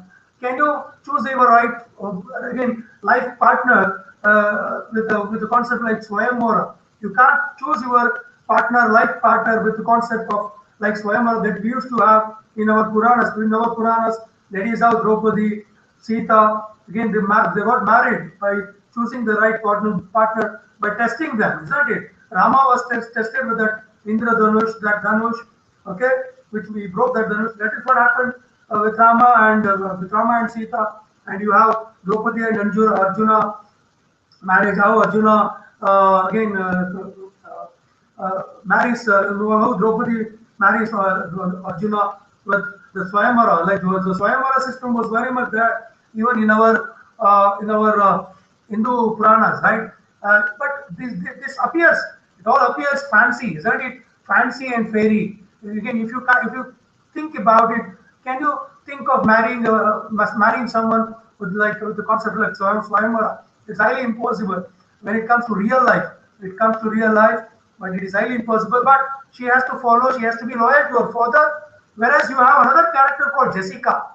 Jessica is the daughter. She is the daughter of Shylock. She is the daughter of Shylock, who loves a man called Lorenzo. Lorenzo is a servant. Lorenzo Gobbo is a servant who works with Shylock.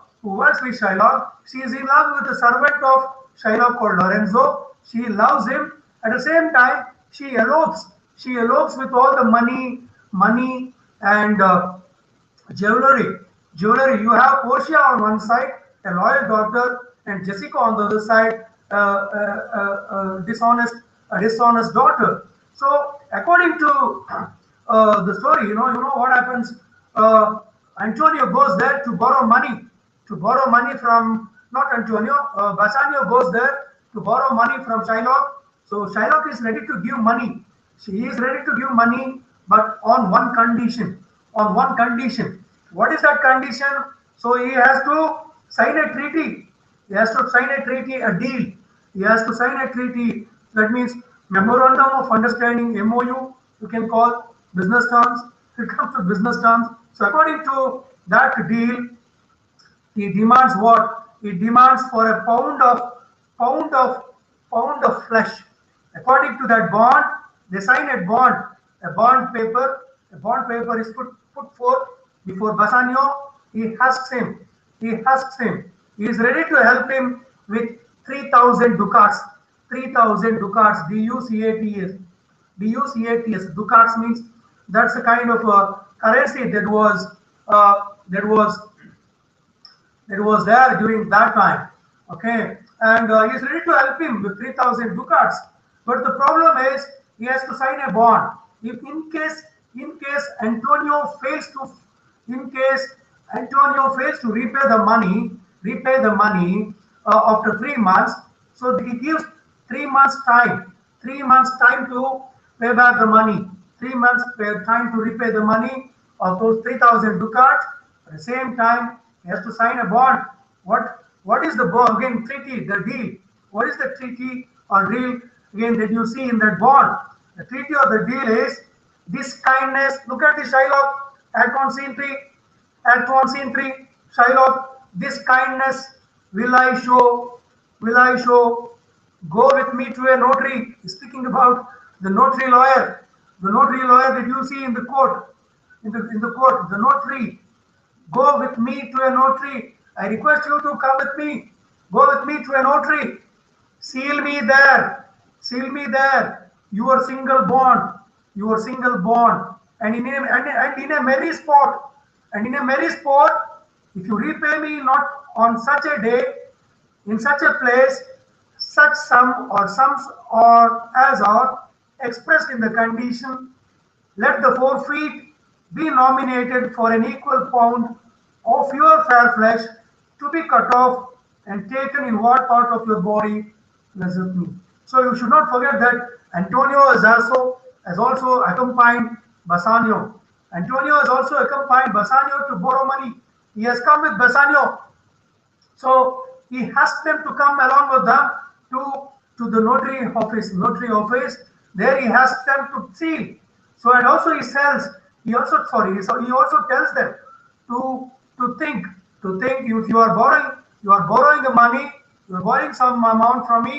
So you have to return the same amount on the same day after the gap of 3 months. After the gap of 3 months. So I'm ready to give you 3 months duration to repay the money. If you repay me not on such a day, if you don't repay the money on such a day, okay, in such a place, a dina, a samaya, such a sum, a hastu hana, okay, a hana, expressed in the condition, ಈ condition ಈ bond ಅಲ್ಲಿ ಏನ್ ಬರ್ದಿದೀವಿ ಅದನ್ನ ನಾವು ಆ ಸಮಯ ಆ ದಿನ ಅಷ್ಟು ಹಣ ಆ ಸಮಯಕ್ಕೆ ನೀವು ರಿಟರ್ನ್ ಮಾಡಲಿಲ್ಲ ಅಂದ್ರೆ let the fourth feet B nominated for an equal pound of your fair flesh. So according to the treaty, so I can what? I can take the what pound of flesh. I can take the pound of flesh, exact pound of flesh from any part of your fair or beautiful fair. ಪಳ ಪಳ ಹೊಳಿತಾ ಇರೋ ನಿನ್ನ ಸುಂದರವಾದ ದೇಹ ಏನಿದೆ ಆ ದೇಹದಿಂದ ಯಾವುದೇ ಭಾಗದಿಂದ ಒಂದು ಪೌಂಡ್ ತೂಕ ಬಾಳುವ ಒಂದು ಮಾಂಸವನ್ನ ನಾನು ತಗೊಳ್ಳೋ ಒಂದು ಅಧಿಕಾರ ನನಗಿದೆ. If you fail to repay the money, according to the treaty, if you fail to repay the money, some money on that particular day, so this is what happens. I'll be ready to take a pound of flesh from your fair flesh to be cut off and taken in what part of your body, pleaseth me. Pleaseth me means ನನಗೆ ಎಲ್ಲಿ ಖುಷಿ ಆಗುತ್ತೋ, pleases me, means pleases me. So wherever whichever the part of your body is, so ನನಗೆ ಯಾವ್ದು ಇಷ್ಟ ಆಗುತ್ತೆ ಆ ಜಾಗದಿಂದ ಆ ನಿನ್ನ ಬಿಳಿಯ ದೇಹದಲ್ಲಿ ಇರ್ತಕ್ಕಂಥ ಮಾಂಸವನ್ನ 1 ಪೌಂಡ್ ಮಾಂಸವನ್ನ ತೆಗೊಳ್ಳೋ ಅಧಿಕಾರ ನನಗೆ. Antonio says, look at the response of Antonio. Content in faith. Content means I'm satisfied. Content. I'm satisfied with the deal. Treaty or deal. Okay. Content in faith. I'll seal to such a bond and say there is much kindness in the Jew. Okay. He's again, as a Christian he speaks, like there is kindness in a Jew. That means Jews are not kind. So there is a tradition, there is a history. According to Antonio, there is a saying that people speak a lot about the ill-mannered behavior or the characteristic, the bad qualities of Jews. So this is one of the bad qualities. So he feels that even I do find it strange and surprised to see there is kindness even in a Jew. There is kindness ಅಂದ್ರೆ ಜೀವಗಳಲ್ಲಿ ಕೂಡ ಒಂದು ಹೃದಯವಂತಿಕೆ, ಒಂದು ತಾಳ್ಮೆ, ಒಂದು ಪ್ರೀತಿ, ಒಂದು ಇದು ವಿಶ್ವ ಏನು ಒಂದು ಮೃದು ಸ್ವಭಾವ, ಇದನ್ನೆಲ್ಲ ನೋಡಿ ನನಗೆ ಖುಷಿ ಆಯ್ತು ಅಂತ ಹೇಳ್ತಾರೆ. Content in faith, I seal to such a bond, I'll seal to such a bond and say there is much kindness in the Jew. There is much kindness in the Jew. He's speaking about the entire Jews race, okay? The entire Jews race, okay? Entire Jewish community, okay? And Jews are the people who are expecting God. Almost all the religions across the world have witnessed God. They have seen God in the form of prophets, in the form of prophets. Pravadi Muhammadu, Islamige, Jesus Christ, ಕ್ರಿಶ್ಚಿಯಾನಿಟಿಗೆ ಬೇರೆ ಬೇರೆ ಧರ್ಮಕ್ಕೆ ಬೇರೆ ಬೇರೆ ಅವತಾರ ಪುರುಷರು, ಧರ್ಮ ಪ್ರವರ್ತಕರು ಬಂದಿದ್ದಾರೆ. But ವೇರಸ್ when it comes to Jewish religion, they still expect God to arrive. Like they are expecting God to come. Okay, that is what the theological aspect of Jews are. Jews is like they expect God to come. Like they don't, for them God has not yet appeared, has not yet existed or not yet come to earth. You can see that. Shylock's legalistic shrewdness is on display here. in contrast with Antonius' generous attitude. So you can see the legalistic shrewdness. He's very, very shrewd. SHREWD. Very, very shrewd when it comes to doing business. Who? Shylock. Like Marwadis. You have Marwadis. Like they are very, very shrewd when it comes to business. Like Kakas, Marwadis. They are known for business. Like particularly Marwadi community, they do bankers. They call it as bankers, bankers, bankers, pawn brokers. Okay, they lend money by mortgaging something. As I told you, this Shylock is very, very shrewd when it comes to legalistic aspects. Shylock is legalistically shrewd at the same time very, very shrewd when it comes to legalities. On the other hand, you have Antonio, who is very, very, very generous in his attitude. So Act 2, we come to know about the Prince of Morocco. So he has come there to try his luck. So he has come there to try his luck. Okay, he tries his luck. Suitor, he has come as a suitor. Suitor, Suitar, suitor. But he fails in his attempt to choose the exact, the proper, the correct casket. Okay, Prince of Morocco, and also does not suit Portia. So second act, you can see the cascade scene and some again princes from Turkey, Sultan Sulaiman, Morocco.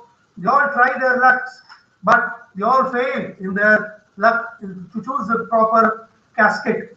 But ultimately, it is Bassanio who comes there. Bassanio enters, and Bassanio he also tries his luck, and he chooses the right casket, the casket filled with lead coins, the casket filled with light lead coins. He chooses the right casket, and you can see, and Jessica, this Portia also falls in love with Bassanio. Portia also falls in love with Bassanio. It's almost like she was expecting Bassanio. When he enters, she falls in love with him immediately, and you can see that. And in fact, Portia also falls in love with Bassanio, and she exchanges a ring with him. Okay, it's almost like getting engaged. Getting engaged. This scene shows that the tender side of Shylock. There is Act 2, Scene 5. She is a trusting father. He trusts his daughter a lot, a loving father, okay, a trusting father. You know what happens in the story? Bassanio invites Shylock for dinner. Invites Shylock for dinner. So whereas Jessica, who is already in love with Lorenzo, is planning or preparing to elope with him. Is planning or preparing to elope with him. So she picks all the property, documents, or jewels, or money, whatever that he has kept in his almera. Okay, but Jessica proves disloyal, isn't it? In comparison with Portia, Jessica proves disloyal. She elopes with Lorenzo. Okay, Lorenzo later becomes the servant of Bassanio. Later on, he becomes the servant of Bassanio. He also elopes with Lorenzo, and Jessica elope with some money, and they reach Belmont, and you can see that Jessica and Bassanio, sorry, this Lorenzo becomes the servant of Bassanio. So you can see the Shakespeare's dramatic skill in Act 2, Scene 6. Scene 6 is where, with again Jessica and Portia, you can see the cheating daughter and the honest, loyal daughter. Hostile Christian society forces his daughter to cheat. Another important aspect is, you know, when the minorities cannot dominate the majorities.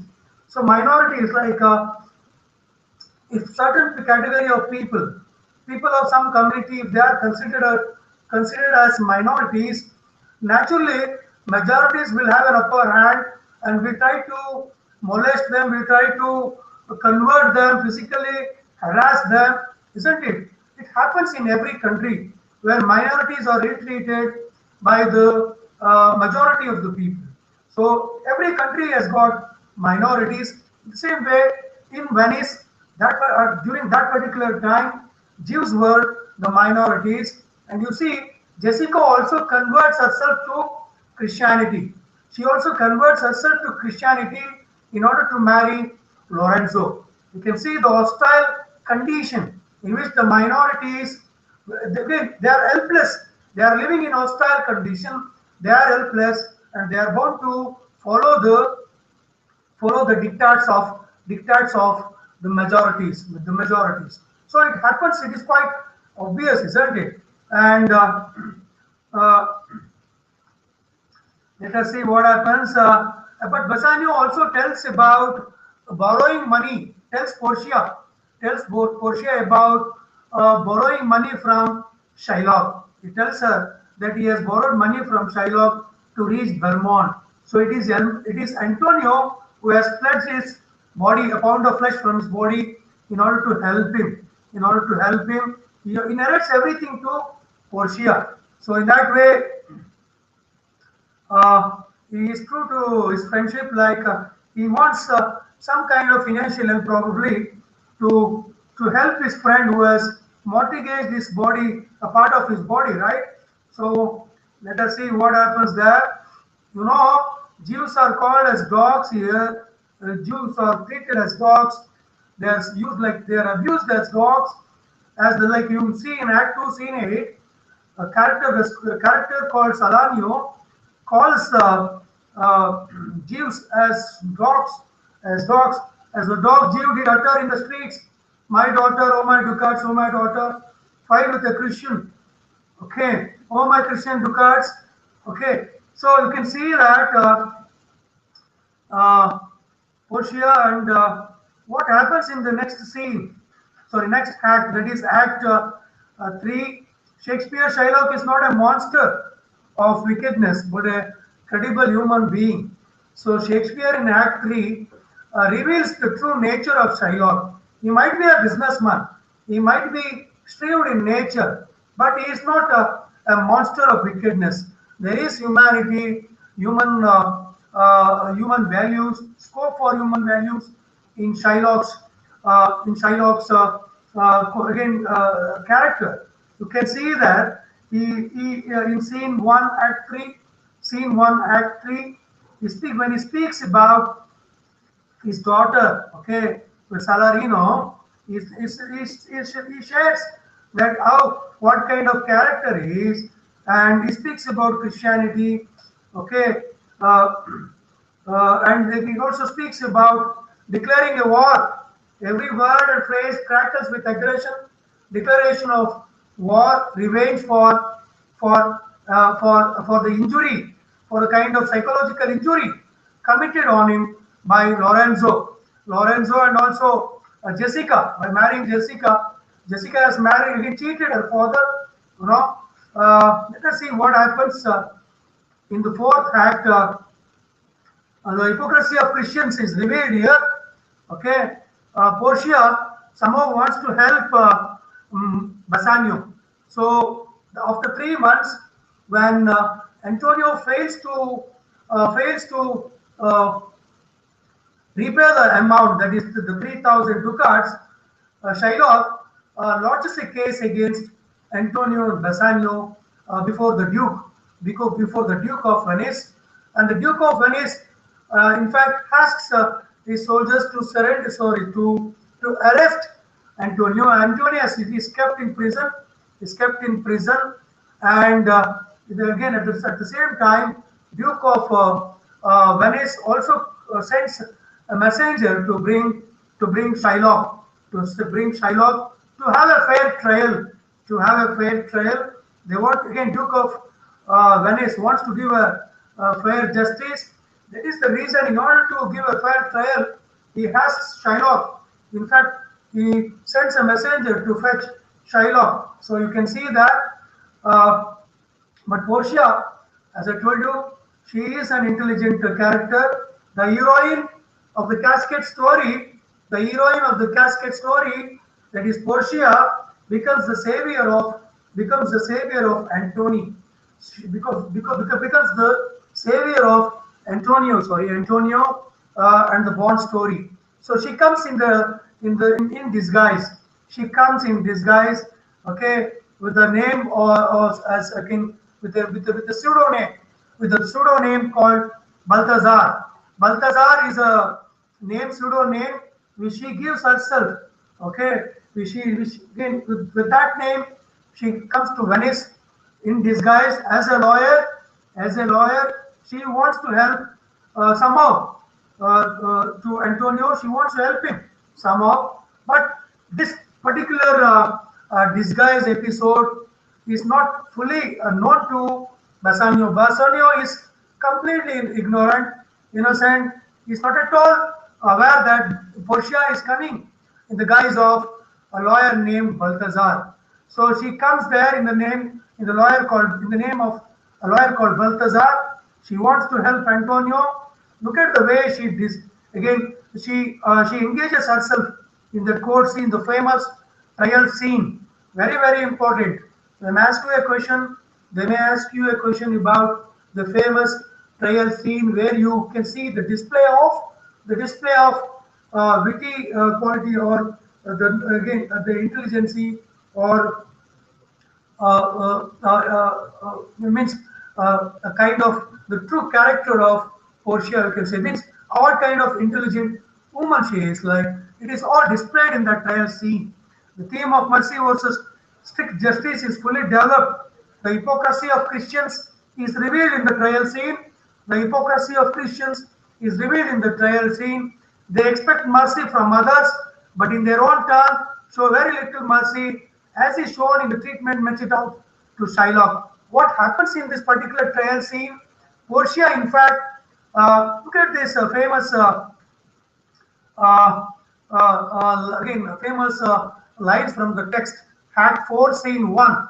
This is what Portia tells as a lawyer in front of the Duke, who is who is playing a role, playing a role of judge, judge. Okay, Duke of Venice is the judge there. So what kind of justice he delivers? Let us see later.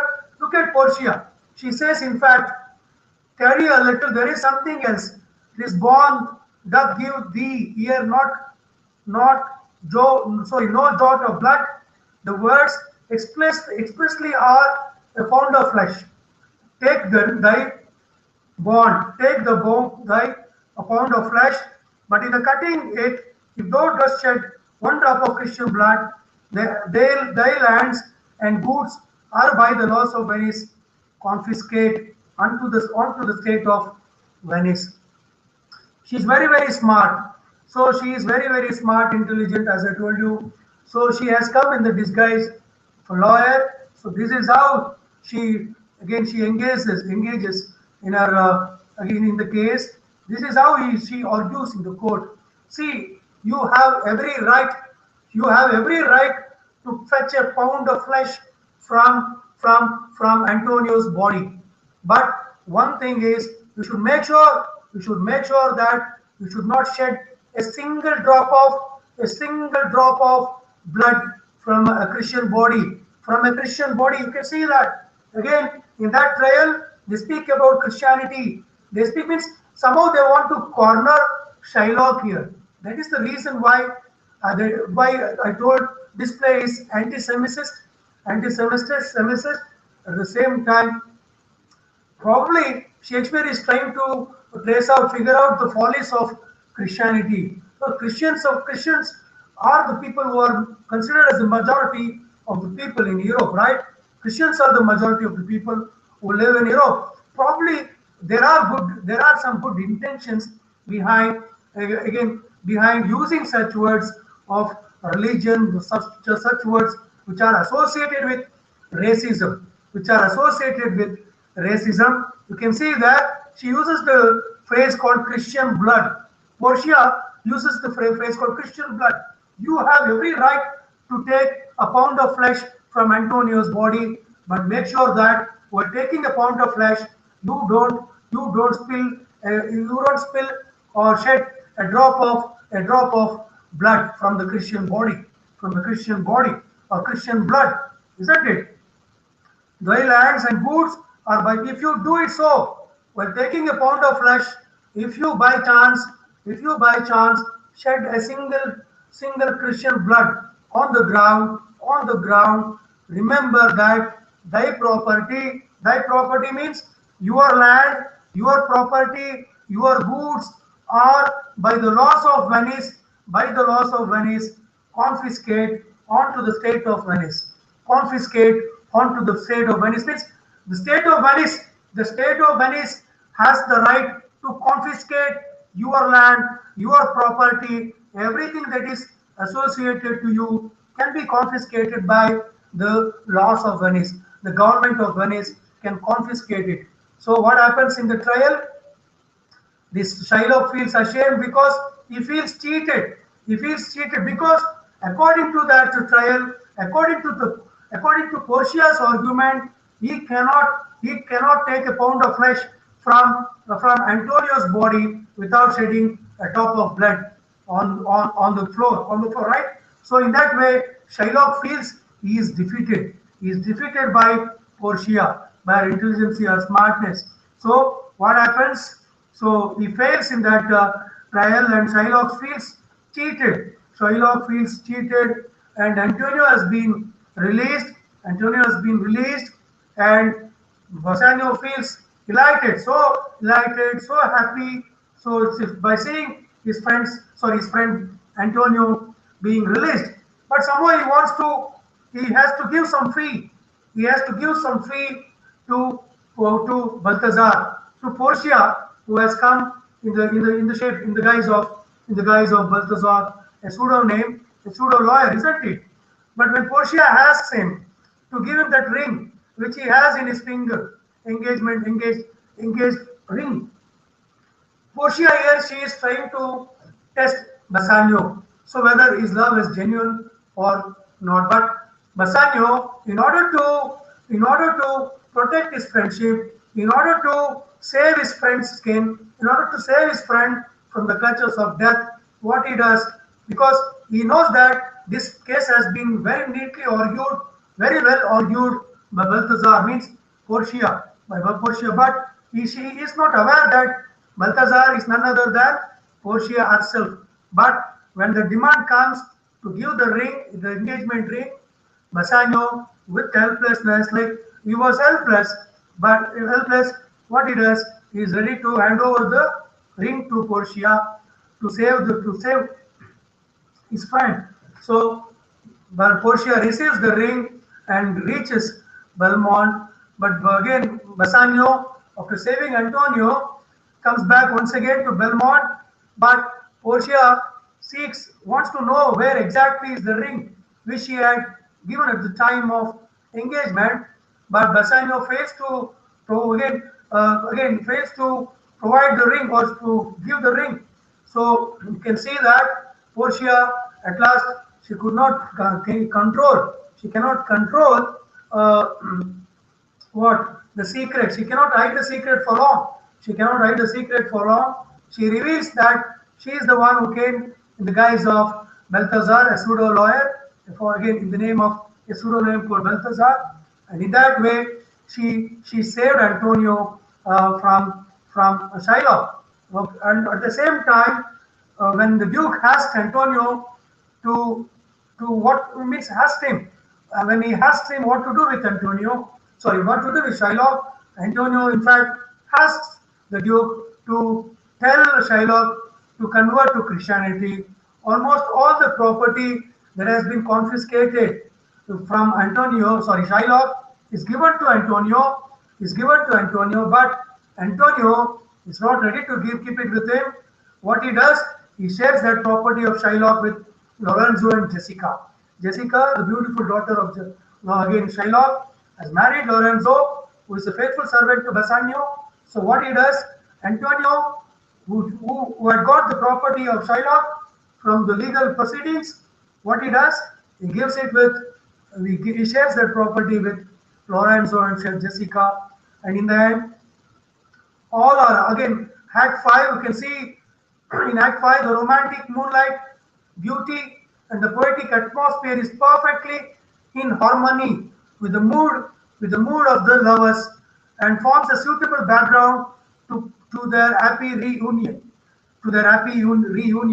So Shakespeare creates such an atmosphere where you see two lovers are reuniting, and the reunion is made in such an urban environment where everything appears beautiful.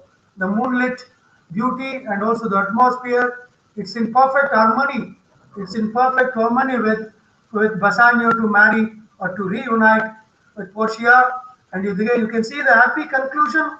The play ends with a happy conclusion to enable the audience to live with a happy taste of what taste in mouth, to live with a happy taste in mouth. So Shakespeare ends the play with a happy note. Nobody dies. Nobody meets with a tragic ending. Even Shylock is is forgiven. Is forgiven. Everything ends with a happy note. And Shakespeare's world of comedy. Again, the bottom line after reading this play, you can come to the conclusion that Shakespeare's world of comedy does not lose touch with life and nature. Does not lose touch with life and nature. Okay, there is real happiness in every character. Every character leave the stage with a happy note, and even the audience leave the theater with the taste of happiness in their mouth. Okay, and that's how the play ends. I hope I'm able to give the justice for this text, and I hope you have understood the context, the background, the important issues that you can have to focus in the text, and the important characters, important quotations that you have to focus. You have to use those quotations, textual lines in your answer to make your answer, to strengthen your answer, to strengthen your argument. You have to use the textual lines, the textual quotations, and thank you one and all. I'll come up with a different text in the new session. I've got one more class after 4 p.m. So I'll meet you once again at 4 p.m. Thank you one and all. I hope I could reach most of the students. Some students commenting that again I'm not audible, but still uh, I think most of the students are able to match up with or catch up with my lecture, isn't it? So thank you one and all. Meet you once again in the new session.